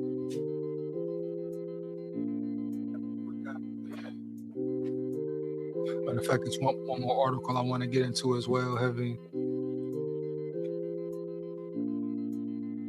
Break it down right quick. One more article I want to get into. Definitely. Again, man. Definitely back again. Yeah, I thought I was going to stop it there, but no, it's one more article I got to dive into before I get up out of here. Round yonder. One very important article I must dive into. We gonna get into the drafts a little bit, like which direction do the Vikings want things to go potentially, and all that. Like what would they really hope and root for? And let me know, Jeremiah Love. Do y'all like Jeremiah Love as far as a first round pick? Would you want to see the Vikings use their first round pick on a running back? Let me know for real, homie. For real. Get to the article right quick though. Hold up 1 second. Here we go. Boom. Yeah, but Jeremiah Love, how do you really feel about him, the running back out of Notre Dame? Do you think Jeremiah Love could be something? Do you think he's a top guy? So you want some butts? Whoa, expand, Daniel, expound, Daniel, once again, bro.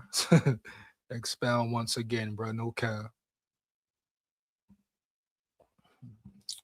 These idiots make no changes, thinking we'll get different results. It's something else. Yeah, bro. Definitely, Daniel. I feel you, bro. Daniel, you are on fire tonight. I repeat, Daniel is on fire tonight, man. Heavy, no cap. You hear me? Heavy. Absolutely correct, man. Keep doing the same thing. Keep doing the same thing over and over. It's insanity, right? Period. That's what the Vikings continue to do. So we're gonna see where he's at, what he's about, etc. You know what I mean? Yeah. Yep, Sutton. Why JJM is our QB2 this year? Why KOC ain't risking his job? KOC McCarthy will battle for the spot. Like you keep forgetting one thing, you keep forgetting, Daniel. No matter what, McCarthy will get his chance and he will get a fair shot at the chance to be QB1, no matter what KOC does, right? No matter who KOC brings in, bro. McCarthy will get a fair shot. Trust me, believe me on that round yonder, baby, for real. And I stand on that 10 toes down in the boogie downtown. I want both Notre Dame running backs, EJ. Both of them, huh? He say both of them. He say they both at work. uh, Where your ass need to be, nigga. Oh man. Y'all don't know that movie, huh? Yeah. uh, yeah, but Daniel say he liked Jeremiah Love and the other running back out of Notre Dame. Yeah, I say Notre Dame got some real. They say they got some real fierce running back, some real talent at running back. He said, "I want accountability. Accountability. Who gets accountability? Daniel, what's been going on around yonder in many? The only person to get accountability is who? Hey, fire the chat up, man, with questions and opinions as well. You hear me? Period. SKOL VIKES. But who really gets held accountable for anything besides JJ McCarthy, dog? For real. I mean, really, the players. The only two people who got held accountable this year is who? Boom. McCarthy and Quasi. McCarthy and Quasi. I repeat. So who really gets held accountable around that bitch? Period.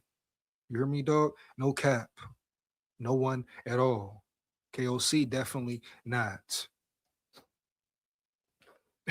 So I feel you. I definitely feel you, homie. But hey, man, we seen it all day.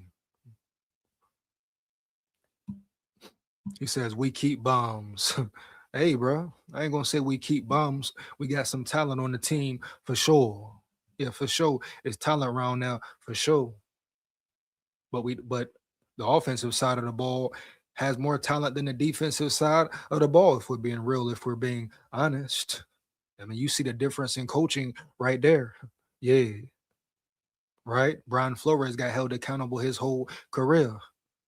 Brian Flores keeps this team afloat. KOC leaned on Brian Flores and his defense the whole year. And what did we see from KOC? What did we see from him last year, man? He got coach of the year. I ask you again, for what? So when you say accountability, Daniel, oh, trust me, dog. Some people get held accountable, and guess what? Some don't. In the Minnesota Vikings organization as well. But guess what? We ain't just talking football with it. You see it in the real world every day on a day-to-day basis, whether out there amongst the public, at work, wherever, dog. Boom. In the news, media, whatever. We see how it goes down in the boogie downtown every damn day. So can we expect it to be that much different in Minnesota? I mean, come on, man, for real. Then KOC has done a great job. I repeat, a great job working the middle, playing the middleman, playing it at a great level, at a high level to be exact. Or he's done a very good job of saving himself, and maybe even potentially causing friction between Boom, Flores, and Quasi. And we saw how that turned out. And we gotta throw that allegedly in there round yonder. Oh, I wonder, huh? Come on now, man. Yeah. They'll say he had a shot. But we're gonna be able to see, we're gonna be able to tell, Daniel, firsthand, man, for real. We're going to be able to tell if he had a real shot and a pure opportunity for real bottom line. We're going to be able to see if he had a real shot and a real opportunity. I guarantee you that, Daniel. Hey, that boy Daniel on fire tonight. My dog, my Levy dog Daniel in the building. you know. But yeah, ain't no way around giving him a fair opportunity. They must give him a fair chance. I mean, he got to play. He got to go out there and compete, right? You still got OTAs. You still got training camp. You still got off-season workout programs and all that. So he has to compete. You hear me, Daniel? He can't just walk in and waltz in and have the job already. Oh, that'd be a major problem. And not only that, guess what? That will lower team morale. Not only would McCarthy be disrespected, but guys who look at McCarthy as a leader, look at McCarthy as a brother and as their quarterback, and who really rock and roll with him.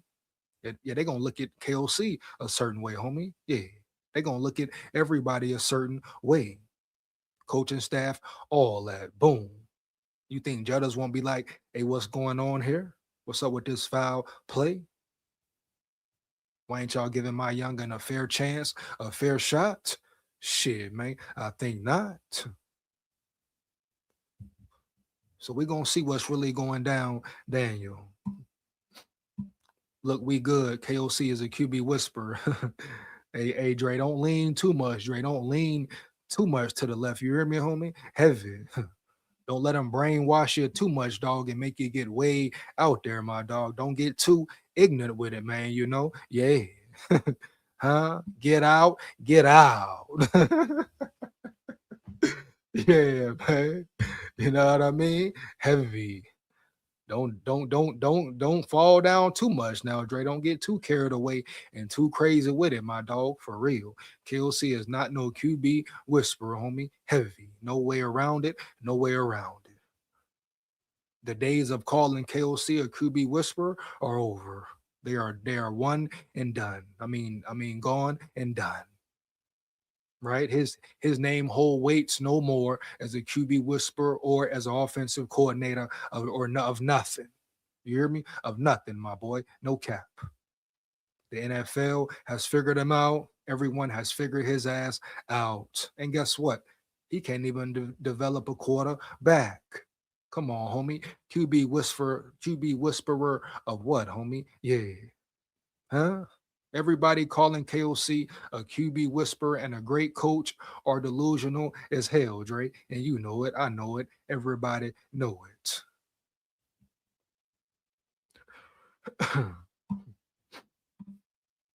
Daniel say that's McVay, Sutton. Yeah, McVay. And like I said, the whole McVay tree looking bad right now. The whole McVay tree just got their ass kicked. Period. We're gonna lose Jettas if we have another bum season. Hey man, you know what it is, rightfully so. You know, Jettas deserves better. He has to continue to get better as well and improve as well. But at the end of the day, guess what, dog? He deserves much better. If we're being real here, the man deserves to win. The team deserves to win. Yeah. Shit it over there.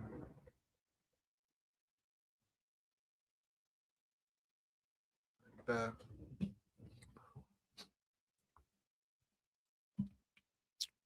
But he definitely deserves to win. And if the Vikings come in there with a horrible plan and KOC is bad again and the offense is trash, I mean, what do you expect from him at this point in his career? I mean, going into what, year seven? Year seven, homie? Like, how many more years do he really got to chase a ring or try to get a ring?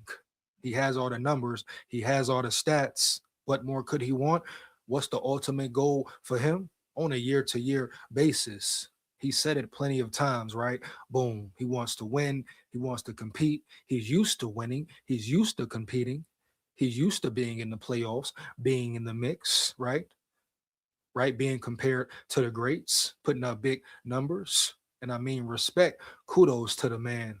Not only did he remain confident in his quarterback and his coach, not one time did he throw any of his teammates under the bus. But even much better than that, he continued to be a leader. He continued to be great on and off the field. He didn't pout for real. He didn't whine. No, he got upset. He got mad, angry at times, and deservingly so. I mean, hell, wouldn't you have as well? I mean, what do you expect from him? That piss poor offense, how it was horribly ran. You think he didn't know McCarthy was ready or wasn't ready at one point in time? He saw firsthand how McCarthy was handled or wasn't handled. So I'm sure he had plenty of frustrations, mad at a lot, but he kept it on the low. If he did speak about it, you hear me heavy, he spoke about it amongst his guys and his teammates and his brothers and the brotherhood, kept it on the inside, never put it on the outside. Huh? And whenever it came to his quarterback, it was the utmost respect. Not one time did he disrespect, neglect, or even check McCarthy in a negative way. It was always bigging him up, huh? He's learning. That's my brother. He's a young bull. Even though people may want to try and paint the narrative and push the agenda, these outlets and these media writers and analysts and all that they're around yonder try to push a certain image or make something happen or make something shake for a story, for a view. But Jettas didn't fall for the bait, baby. People set up there and, oh, is he a bad player? Is he a bad teammate? Though he's not a great teammate. He's not a good teammate at all. What? How? Y'all motherfuckers wasn't saying all this and that when he catching over the top one hand and all that versus the Bills, right? Right. So why is it so different now? Oh, before y'all love Jettas. He's a good guy, stays out of trouble, works hard, puts work in off season, puts that work in the game, plays hard, all that. A true competitor. Ain't that what you loved about him? Oh, now you doubt him. Come on now, you chump punks. Huh? Score vibes all night. Yeah. You hear me? Heavy. Oh man. Oh man.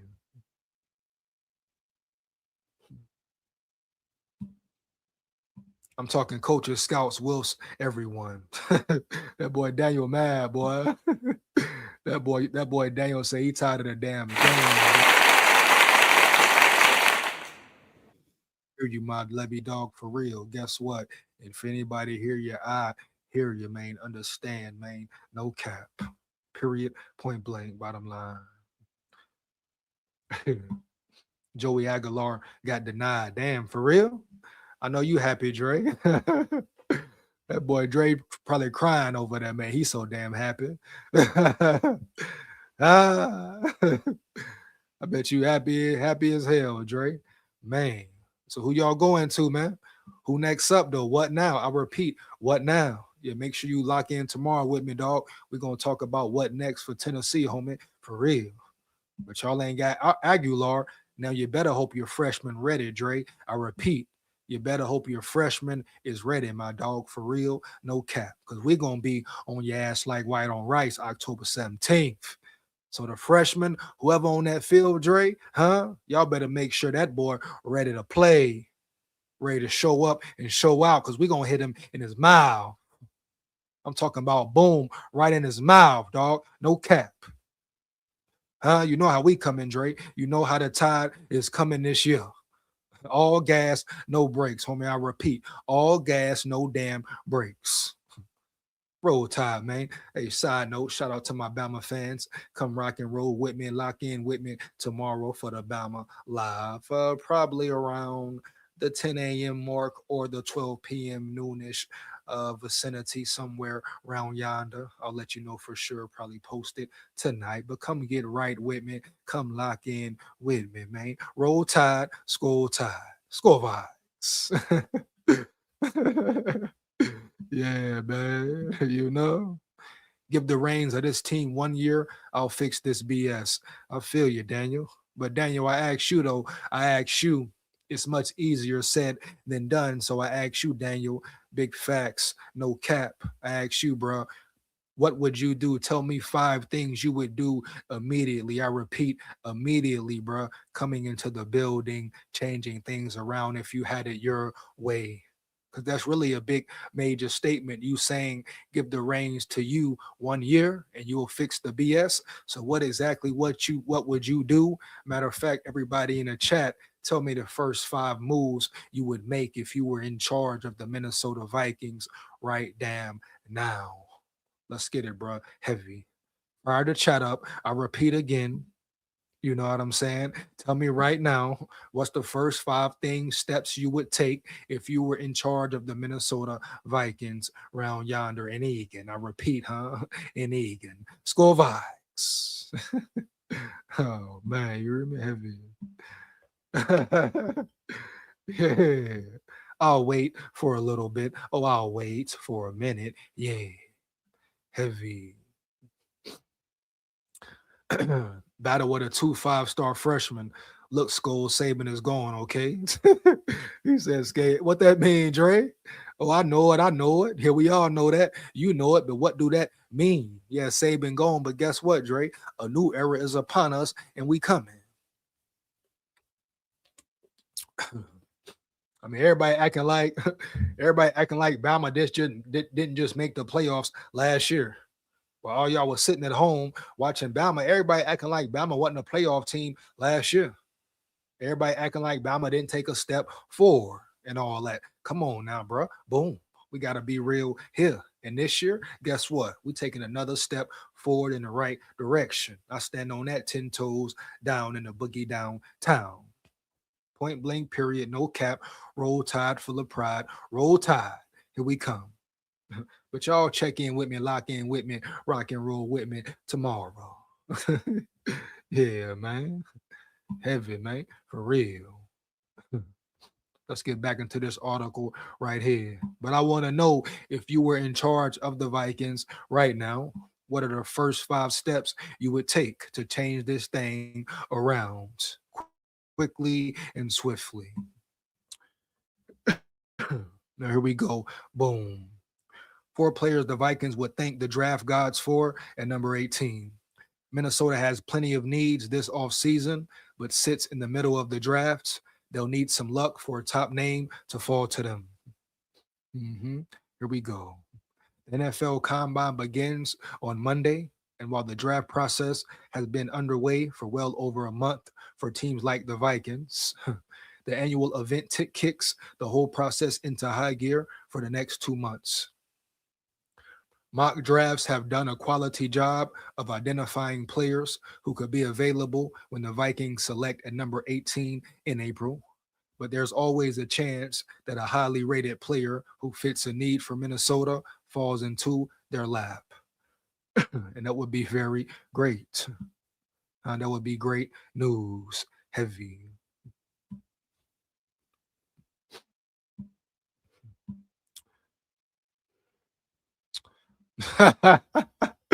Come on, Dre. Wasn't nothing fake about it, my boy.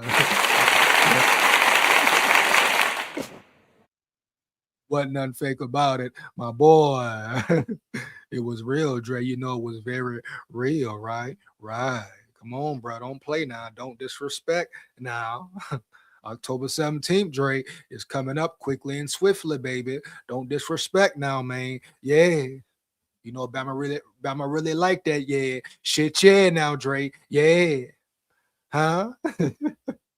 We coming to your house, man. We coming to light them cigars in your damn house. That's word of mouth. Oh man, shout out my dog Dre in the building, man. Yeah. Roll Tide. Woo, woo. Let's get it though. Number 4, trade for Herbert to mentor JJM. 5, tell the Wills to lower tickets, more people, more revenue. Well, damn, Daniel. I mean, damn, you come in with it just like that. Trade for Herbert. You think it would be that easy to trade for Herbert, Daniel? Because guess what? I asked you this, Daniel. Now, a rebuttal to your answer. What are you going to give up for Herbert? What are you willing to give up for Herbert, for Justin Herbert? Because guess what? You will have to give up a lot. Oh yeah, the Chargers, Harbaugh, they ain't just gonna let Herbert go for the low, big dog. You're going to have to pay and you're going to have to earn and give something. You'll lose a first round, maybe even a second round. Definitely. You're gonna lose some star players or a couple of your best players right now. So is that something you're willing to give up, Daniel, in the building? Appreciate your answer, my dog. But I ask you once again, homie, yeah, is that something you are willing to give up? Yeah. And as far as the ticket prices, well, damn, how much are the tickets? Huh? Are you in Minnesota, Daniel? Let me know if you are located in Minnie. But what are the ticket prices around yonder, dog? For real. We have 15. Big facts, big facts. Good point. Great point, actually. We got Dallas Turner. Shout out Dallas Turner. Roll Tide.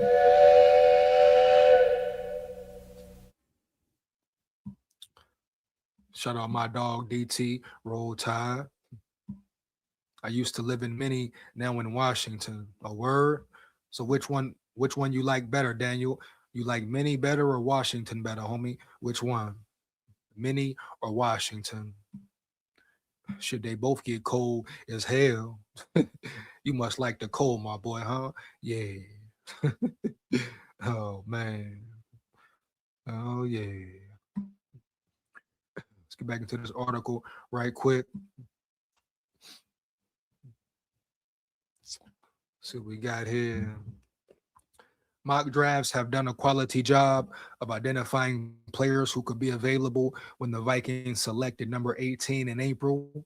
But there's always a chance that a highly rated player who fits a need for Minnesota falls into their lap.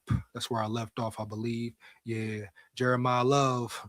Now here we go again. Jeremiah Love. How do y'all feel about Jeremiah Love? I repeat, dog. How do you feel about Jeremiah Love, homie? Do you want him? You think the Vikings need him, could use him?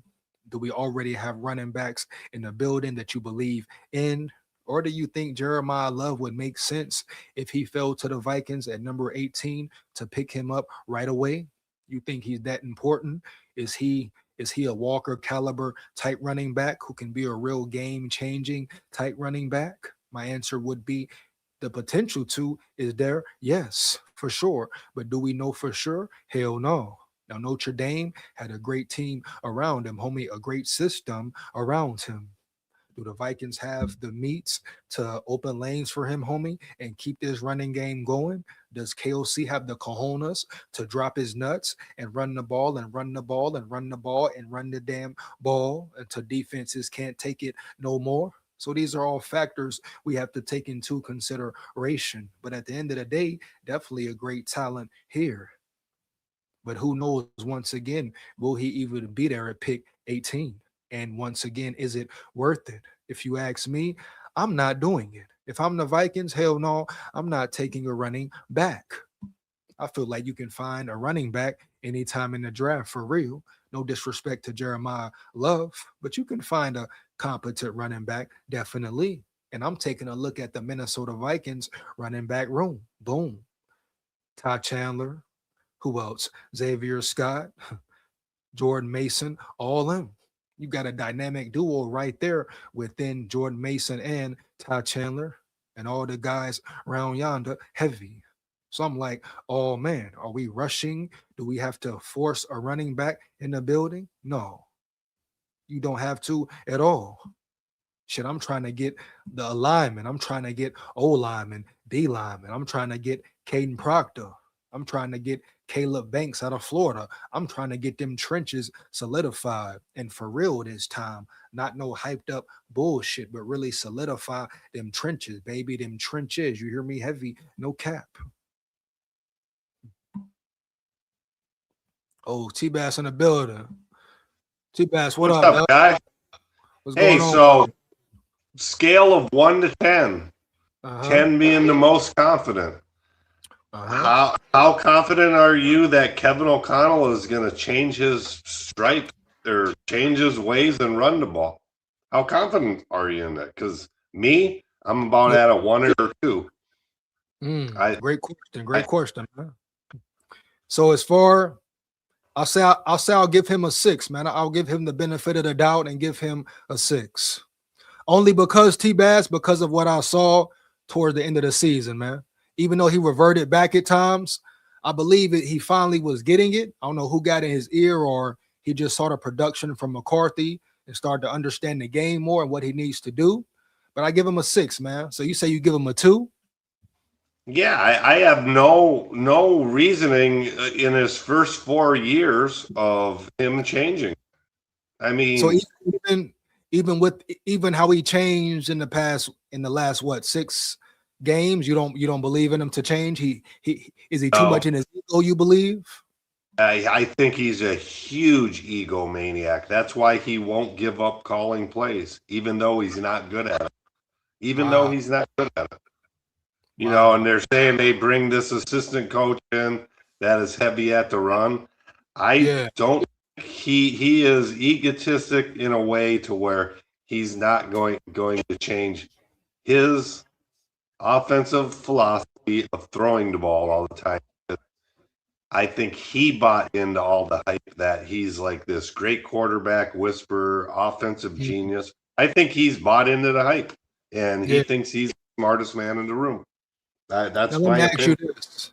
Now let me ask you this, right? So this whole QB whisperer thing, like who really started that, man? Do you know? Because it seemed like it came out of nowhere and everybody was just saying the damn phrase QB whisperer and KOC. I have no idea where the offensive genius and quarterback whisperer came in, because when they drafted him and they start talking about his pedigree, I'm like, well, the dude didn't even call plays in Los Angeles. So what did he do as an offensive coordinator? Yeah, man. Like he didn't call plays at all, right? I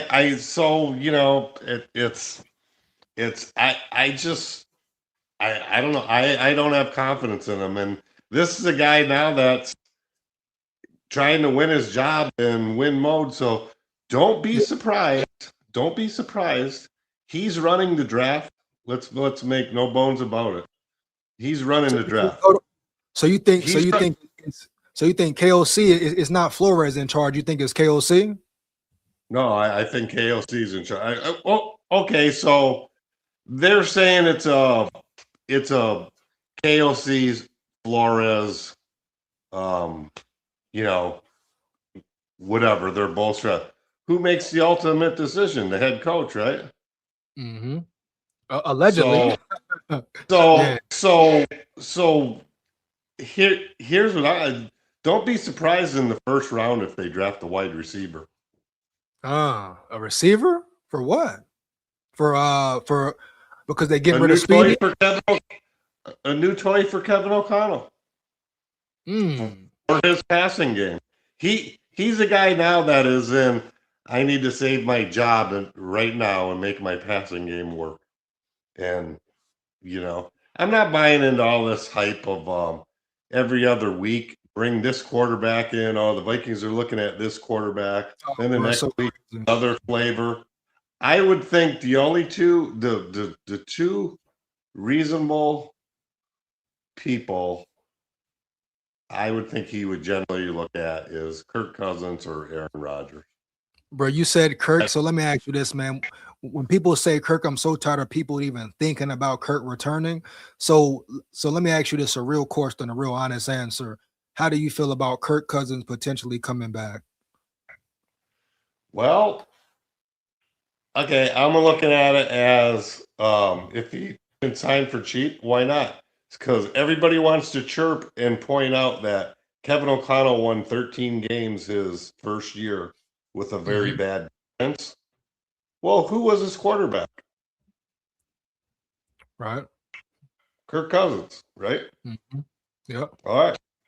So if and so it's his thinking is I won 13 games this guy with the Ed Donachel defense, and now I got Flores here. If I can bring him back, I can be very. But that's what I mean. That makes no sense because there's no guarantee with Kirk, and Kirk's not even the same player. The only T-Bass, the only time Kirk look, hold on, let me get this off. The only time Kirk Cousins would have maybe gave you a real playoff push opportunity was the year he tore his Achilles when they started bad, but started to win games and shit. When Jordan Addison went off and stepped in for Jettas and they started winning, that's the season that it could have been done. But Kirk is not. He's not that, man. He's done. But I'm just saying, for Kevin O'Connell's train of thought, that was the last time he had him, and he was looking real good up until the Achilles injury. So a guy that's maybe feeling the heat and needs to win now. Yeah. It's unfortunate he don't have time to be patient with JJ McCarthy. He may be a guy that I need to win now. I need to at least win a playoff game to save my ass. So I wouldn't be surprised if he brings in Kirk Cousins. It's an offensive draft. Like we're shocked he takes a wide receiver in the first round. Yeah. A running back or tight end in the second round. And because he's a guy, I just think he's a snake in the grass behind closed doors. He's all about himself. He's egotistic. So you think he's really do whatever it takes to keep his job and fuck everybody else, guy? Yeah, he's not. I mean, I'm just. So when we got rid of Kirk Cousins and we brought Kwesi in to fix all this salary cap that we kicked down the road and stuff, it seems like we're back in that direction now. Right. We're back into where Rob Brzezinski can fix the cap by restructuring guys' contract, kick that salary down the road. We're not a team that's like on the cusp of being a Super Bowl champ. So all we're doing is doing this shit again and destroying the future. I would rather let's see what McCarthy's got, let him sink or swim this year, and if we fail, KOC's fired, we look for a new quarterback and we start anew. But I don't think things point to that. I really don't. I think it's back to where we were 4 years. Dre, what up, man? What up? Shit. but T-Bass, so this thing here, see, it's a way they can push this thing in a positive direction, though. See, I think Flores will have a lot of say in this year's draft, which will benefit the Vikings. And if you have a good draft, everything changes. That's first thing. But McCarthy, how they treat McCarthy will be a major factor as well. I just think O'Connell's totally got to change then, because all these things he's going to listen to Flores to draft and this and that. he hasn't listened to anybody in the last 4 years. He's been very steadfast on what he wants to do. I'm calling the plays. We're going to throw the ball no matter what. I'm sure people in the room, including Brian Flores, has said, hey, dude, we have to run the ball. He hasn't listened to him at all. So why is all of a sudden now he's going to totally change and start listening to people? Until I see it, I don't buy it. I just don't. Exactly. It's no more vouching for him and shit, you know. You know, and all this stuff about, you know, the previous drafts and stuff. There is no effing way, no way anybody's going to tell me, and I'm going to believe it, that the head coach doesn't have major input on any draft choice during the draft. There's no way. There is no way Kwesi was just drafting this shit without Kevin O'Connell's input and blessing. There's no way. I don't buy it. I mean, well, the way they talk collaboration, I mean, you would expect them to work together anyway, you know? But what team doesn't take major input from their head coach? I mean, to think that, I just think is ridiculous.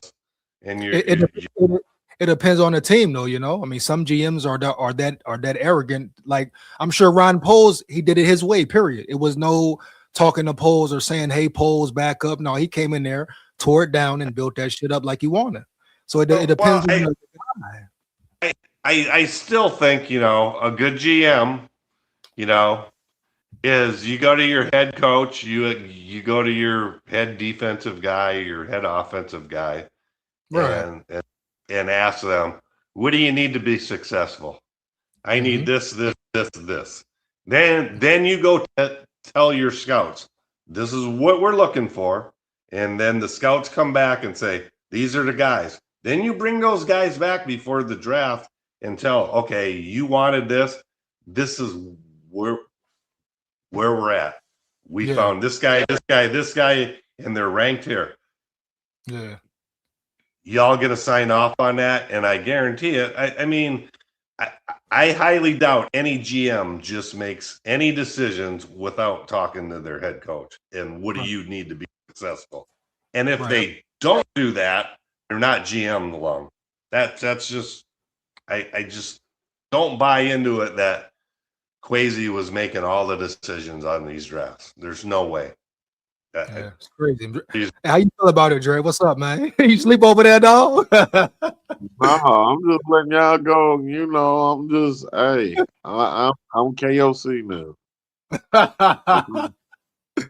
Hey, man, you gotta believe me it. to ride with it, and so I'm KOC.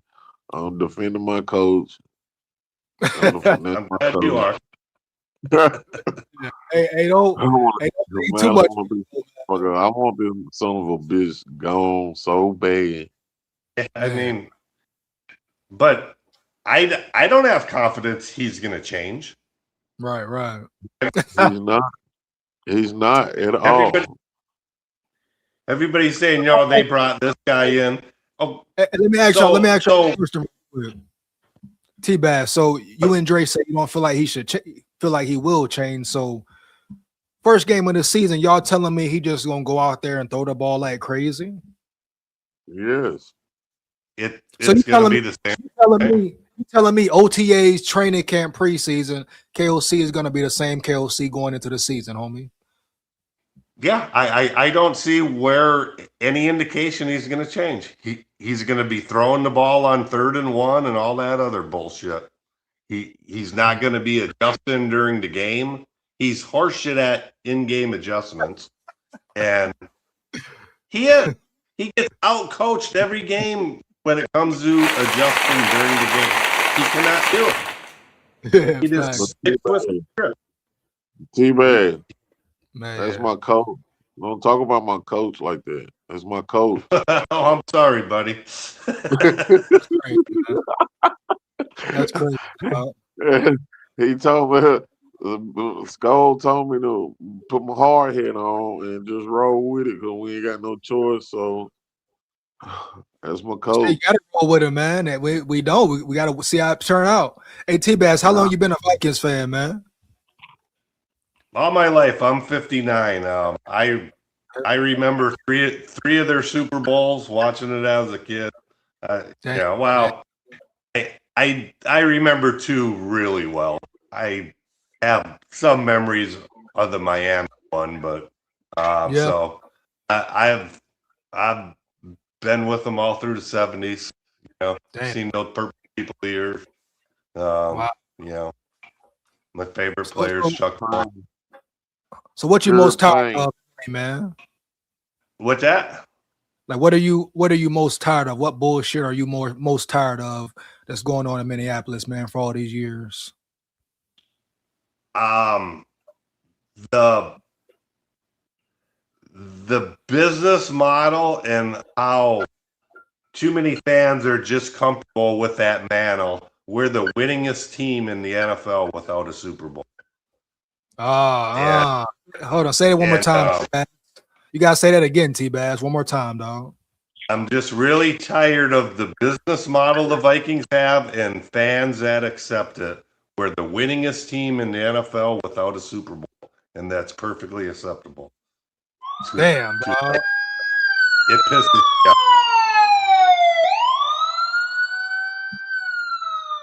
I'm tired of the fluky game. You say what, The Jordan? fluky games we supposed to win to go, and you be like, oh, this is a no brainer. We're gonna beat them and go to the Super Bowl. We lose them every time. See, and the thing is, when too many fans are comfortable with that mantle, we're the winningest team without winning a Super Bowl, and they're fine with that. They're too scared to get really bad to get good. They're too scared. Yeah. They would rather go through a bunch of 10-win seasons with not a playoff win than go through some really bad seasons and be a Super Bowl contender. Facts. That's just my and that's the owner's business model too, is to make money. Yep. Well, we have been that though. Well, Been what? Been what? It's the fluky games like Blair Walsh type shit.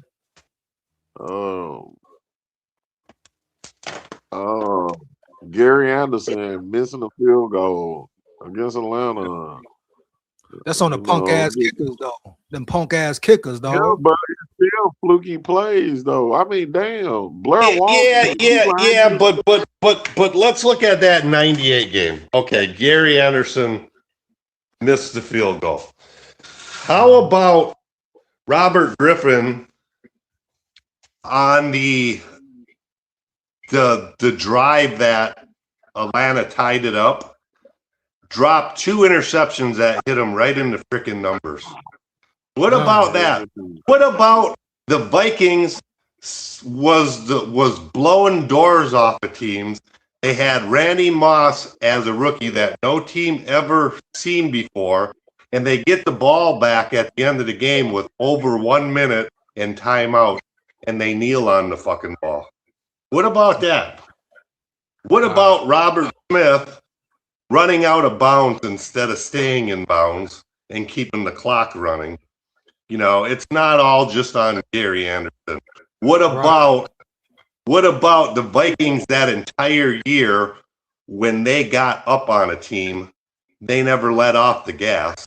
And in that playoff game, they got up on Atlanta and then they let off the gas and went conservative instead of doing what they did all year. So there's a lot of bullshit in that game. Yeah. And Gary Anderson is just one aspect of it. Right. I mean, just like now, a lot of bullshit now, and certain guys are one aspect. But I hate the way they try to make McCarthy the scapegoat all year, man. Off season, regular season, all that. One thing about it, he never takes blame, dog. Never. He's a young kid. I've never got on him, but I've never hyped him up. Way too many people hype that kid up from day one. And that's what you want it was.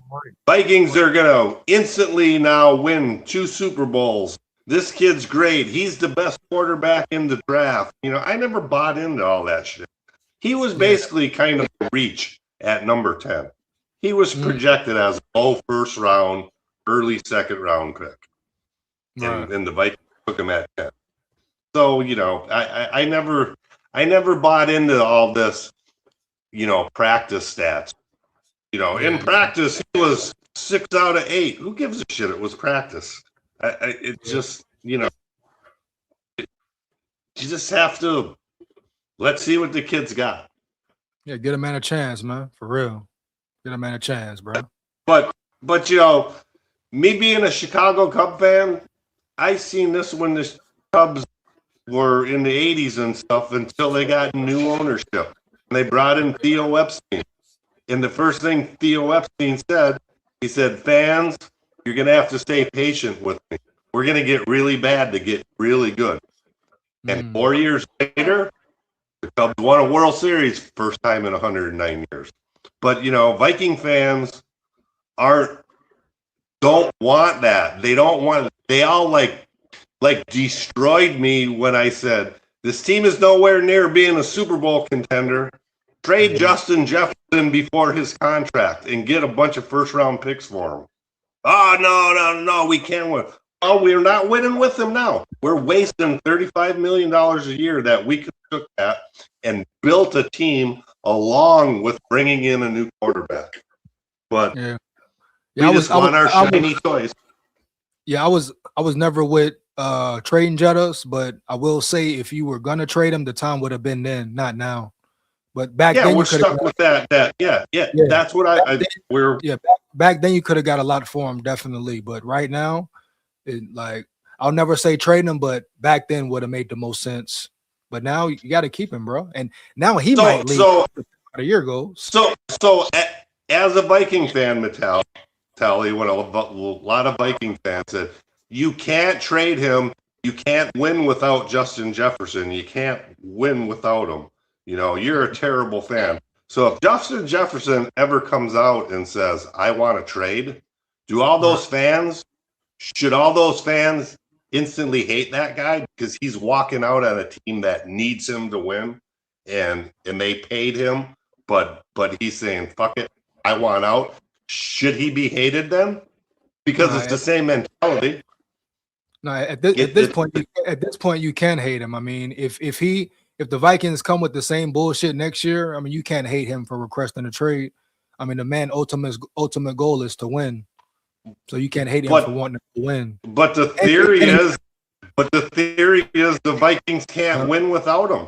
So if he's asking a trade, he's leaving the fans and the team high and dry because he wants out of there, and they can't win without him. So I mean, shouldn't he be hated by that? I mean, I don't think so, but right. I don't think so, but I just think it was a good business decision to trade him before that contract and generate a bunch of draft picks. Yeah, like I say, that would have been the time to do it. But I wasn't ever the one vouching for trading for him, but that would have been the time if you wanted something. I'm not a proponent to making the wide receiver the highest paid player on your team. And you watch this contract's going to go through, and we're going to be lucky that if we win a playoff game with that big contract of $35 million a year, we'll be lucky to win a playoff game. He's got 2 more years on the contract. I don't see him winning a playoff game this year. So we have 1 more year of that contract. Yeah. That just wasted all that money and could have generated a lot of traffic. That's just my thinking on it. It's nothing that I don't think the guy is great. It's just it wasn't a good business decision at the time. Yeah, I mean that's the Vikings pay guys, bro. They paid Kirk for 6 years. They overpaid numerous times. So if Jettas got paid, him out of any player deserved to get played if we're talking play on the field. Because Kirk for but the Viking side of thing on ownership, he's the guy who sells jerseys. He's the guy who puts buttons. Yeah.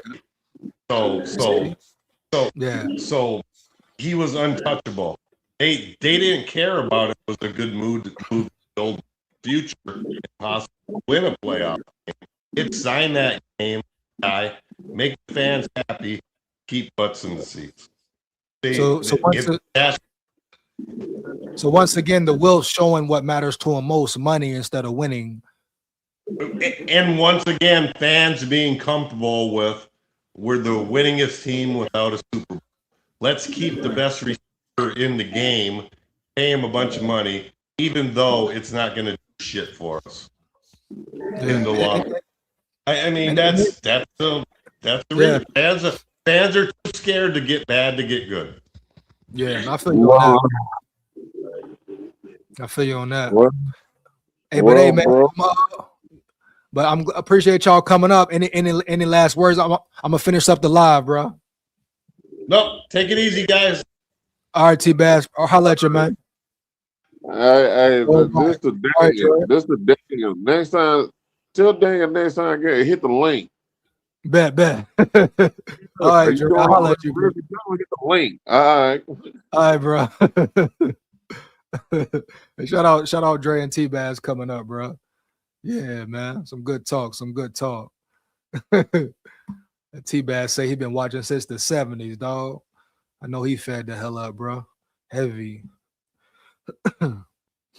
bro. I know he fed up, bro. Daniel been in the building on fire tonight. Hold on, Daniel. Hold on, my boy. Hold on, my boy, dog. Let's get into some of these comments, man. Heavy. My boy Daniel been getting it in. Shout out Daniel in the building, bro. Early. No cap. Get some, what he say? Mini is better, boundary waters. So he says Minneapolis is better than Washington. Here we go. Camping in cold is fun. No PPL, no BS. 10 out of 10 want dream pick. So Daniel hit the link. Dre say Daniel hit the link. Oh, man. Say Daniel was scared to hit the link, SKOL. like orange or big citrus. KOC won't change and lose his job, but runs the ball and keeps it on him. Everybody seems to believe KOC won't change, man. T-Bass say he won't change. Dre say he won't change. Hey, we gotta rock and roll with him, though. We gotta see what's up. We gotta get a man a chance. At the end of the day, he's not going nowhere right now, homie. Heavy. SKOL VIKES. Oh, yeah. Why bring in Mason? Was my turning point good back, not used right? Big facts. Mason could have been a real, even more dog running that Tater, toting that Tater. Definitely underutilized. Exactly. Daniel said it's McVay. It has always been McVay. Period. No cap. To trade Addison, I won't ever say trade Addison. I told you, EJ. We will lose Justin Jefferson if we have another bum season. Big facts. Not surprised at all about it either. I mean, the whole Jettas thing, I understand people says he was overpaid or got paid a lot. Well, first off, we talk about it. He did deserve it. If we're talking about a player on the Vikings who deserved to get paid, it was him. I mean, they said and paid Kirk Cousins for years.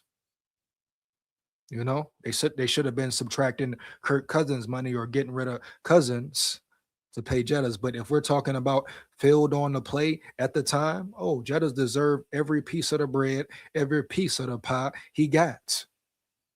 I stand on that 10 toes down. But T-Bass was absolutely right when he said the time to trade him would have been then. You could have got an overhaul for Jettas. But now, and like I said, I was never one to say trade Jettas. I think he makes your team better no matter how you put it in every aspect. You know, heavy.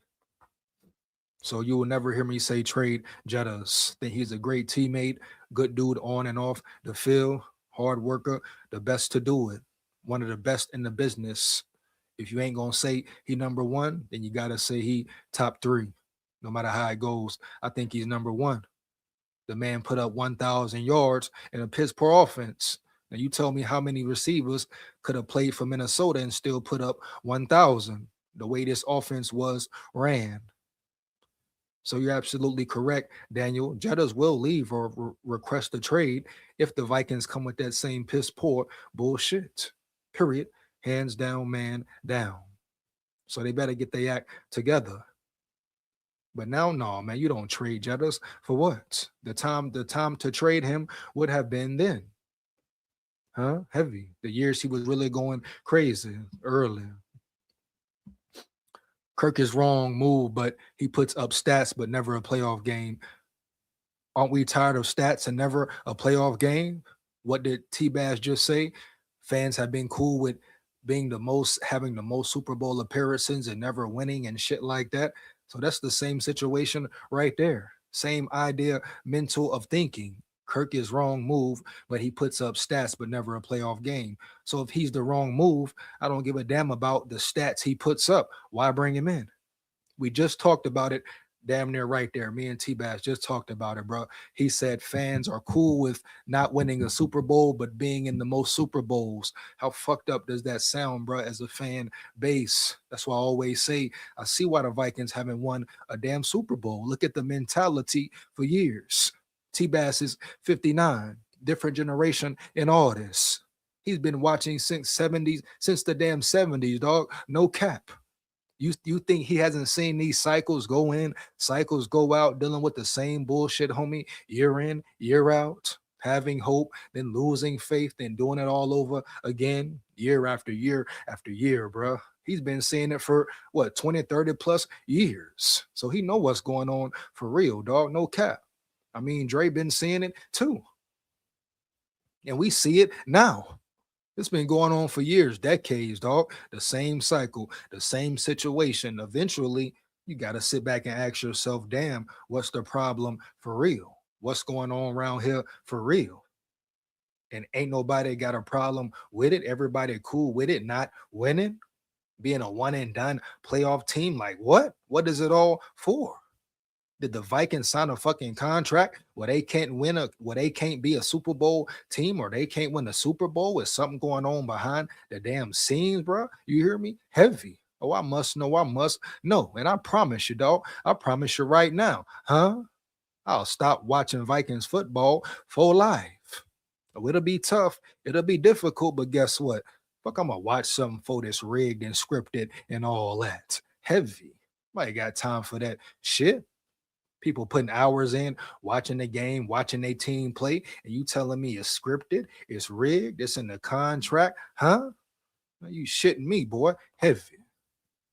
Drop the Viking just like that. Period. No cap. Yeah, man. You gotta be kidding me, man. For real. But if we know Kirk is the wrong move, why the hell do it? Period. I don't care who like it. If you know as an organization, the fans know Kirk is the wrong move, why the hell do it? Period. I lose my shot seeing 8 again. Come on, Daniel. Huh? T-Bass sees it like I see it. He has full control. Why lose your job? Man, it's a lot going on in many, a lot going on in many. And you need to get your boy John Randall on here in Jared Island. Big facts, no cap. Big facts, no cap. Daniel, heavy. Our scouts have their heads up their asses. That's one of the big problems right there, Daniel. You know? What? That's one of the biggest problems right there, Daniel. You know, the damn scouts. Main problem, homie, for real. Lack of identifying talent. Your piss poor scouting team. Boom. I take it back. Keep KOC as motivation speaker. Oh man, hey, that boy talk good as a bitch, huh? He talk real good. Bad coaching, not developing anyone. Mediocrity is our team. Wow. Look, it's dollars and cents, y'all. Big facts, no cap. You hear me? Heavy. Quasi will be remembered as the GM who got us a Hall of Fame kicker. Oh man. Shout out Will Riker, huh? Roll Tide, full of pride. I repeat, shout out Will Riker. Roll Tide, full of pride, homie. Yeah. Skol Vikes, Skol Tide. Oh yeah. When is the last time you have seen our Vikings put up a 50 burger shit in forever? It's been forever. So how do we save Justin Jefferson now without a great year? I mean, shit, the man still put up 1,000, Daniel. You know? Yeah, man, for real. I move Jettas everywhere, double movement at the line. Dude, our head coach needs to go if he can't. Head coach, that's the main factor, the main culprit, homie. Yeah. Man, shout out my dog Daniel in the building. He been on fire tonight.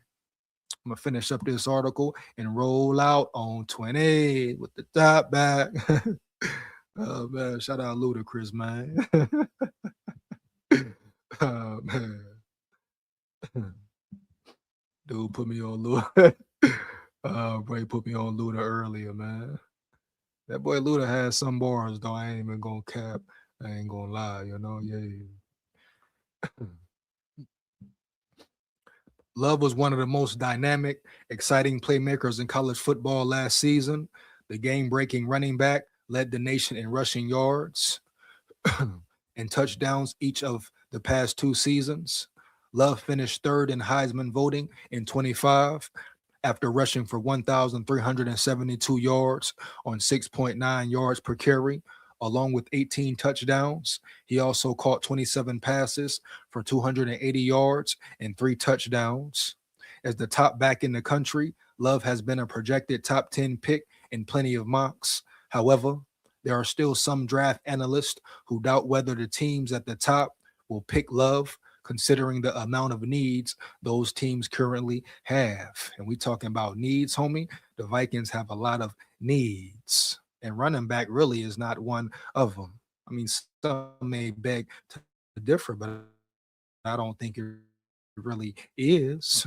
I think we have talent in the room already, baby. Yeah. And you can find a running back late, baby. Yeah. You know? The devaluation of the running back over the past decade has also led some to wonder if we see Love fall in April. If he slides, the Notre Dame back would be an immediate upgrade for the Vikings running game, which has struggled during the Kevin O'Connell era. Mansour Delane, QB LSU. Anybody who has bookmarked our mock draft tracker has seen Delane as a potential Vikings pick a couple of times this draft season. The playmaking LSU corner brings physicality and a high football IQ that would immediately upgrade the Vikings' thin QB room. And we know the secondary definitely needs help. Now, anytime you have Flores, he can make average guys look good and good guys look great. Right. But you need more talent in the room. Depth chart in general, all around. Despite him appearing as a Vikings pick in several mocks so far, Delane is one of the top corners in the draft, with several cornerback needy teams above the Vikings. According to Mock Draft Database, Delane is the consensus number 11 player in the draft. At this point, it would appear the Vikings would need some luck on their side to be able to select the LSU stand out. Jermod McCoy, cornerback, Tennessee. We know about Jermod McCoy, heavy, huh? The question about him, can he stay healthy, homie, for real? Shout out my boy Dre once again, Tennessee in the building. But yeah, man, Jermod McCoy. Like Delane, McCoy has appeared a number of times as a Vikings pick in mocks.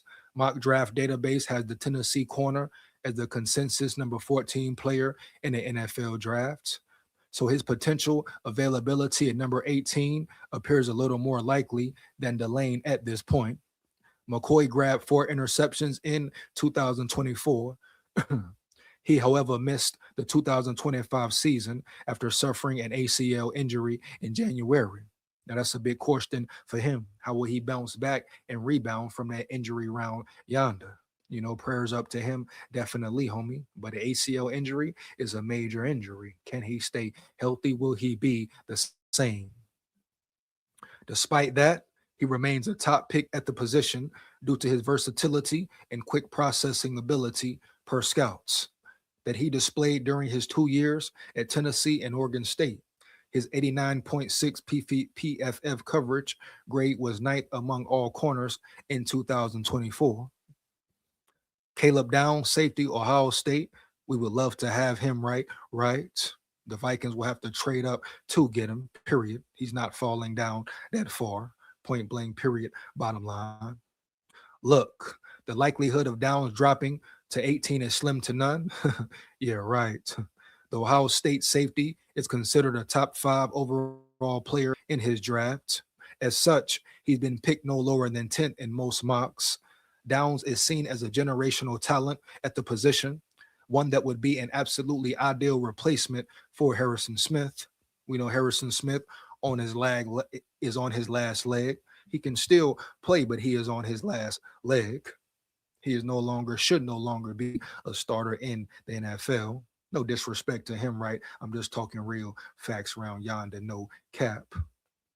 During his 3 years of college, Downs registered 6 interceptions, 16 tackles for loss, and 1.5 sacks. He has elite playmaking ability that makes him an ideal fit for any team in the league. Despite his near lockup as a top 10 pick, we put him in here because the Vikings have benefited in the past from a surprising drop. Dallas Turner was a consensus top 10 pick in 24, but fell to the Vikings at number 17. Well, I guarantee you that's not happening with Caleb Downs this year. No way, no how, period. That took a historic draft in which offensive players came off the board with the first 14 picks. It's highly, highly unlikely that Downs falls to number 18, but if he does, Brian Flores is going to be running to the phones himself to send in the selection. And like I say, bro, Brian Flores is probably will be heavily involved. I repeat, heavily involved in this year's draft. Point blank, period, no cap.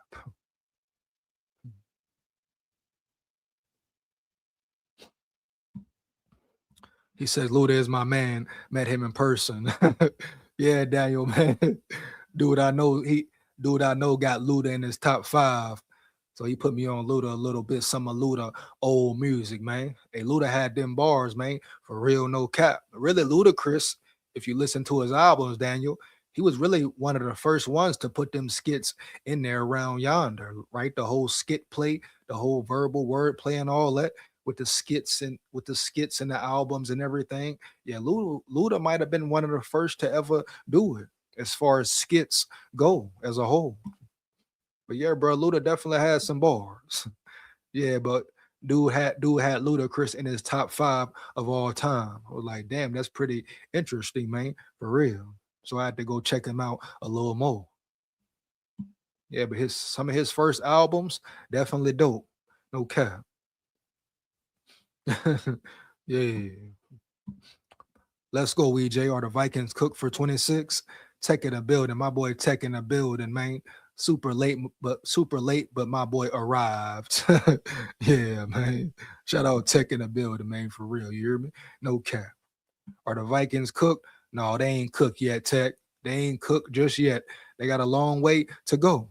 If KOC don't change his ways, they will be cooked. But right now, they still got a chance, Tech. They still got a chance, man. For real, homie. Yeah. But it's all on KOC and what KOC does. Does he change or does he stay the same? And the bullshit will remain. I repeat, homie, does he change or does he stay the same, right? And the bullshit will remain. Daniel say, hit that like button, hit that like button. Shout out my dog Daniel in the building. He been locked in with me all night. I repeat, he been locked in with me all night, man. For real. Where the sirens at around this bitch? Bitch, yeah. Let's go over.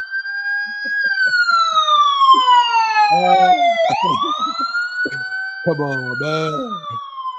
That working, man. Support the grind, support the channel, bro. Put that work in, you hear me? Heavy. I'm finna get up out of here though, man. Shout out all my big dogs, my levy dogs, my subscribers, my supporters. I appreciate my big dogs, my levy dogs coming in, rocking and rolling, locking in with me. Another live, another night. The state of the Minnesota Vikings, homie. We are here. The Vikings are here. A Vikings go win. My boy Tech say what? I got my 6-year-old with me this weekend. I'm careful to introduce him to Vikings early, EJ. I don't want him heartbroken. Hey, Tech, man, I feel you, man. Hey, give him some time. Give him some time, bro. Let's see how this season go. I repeat, let's see how this season go, baby. Then go from now. You don't want to force him in too quick, Tech. You don't want to force him in too quick, big dog, huh? Heavy. You don't want to hurt his feelings too damn soon. If the Vikings on bullshit this year, Tell him go vote for somebody else. Go find another team. Or if you want to rock and roll and lock in like you do, that's good too, man. That is good too. But if he gonna hop in and roll, he gotta be prepared to be locked in through the good times and the bad. He gotta rock and roll and lock in. Right. Ain't no hopping now. Ain't no bandwagon this and that. Gotta stay locked in, man. Shout out Tech in the building, man. He say, love your brother. Much love, Tech. Much love, Tech. Heavy, homie, for real. SKOL vibes.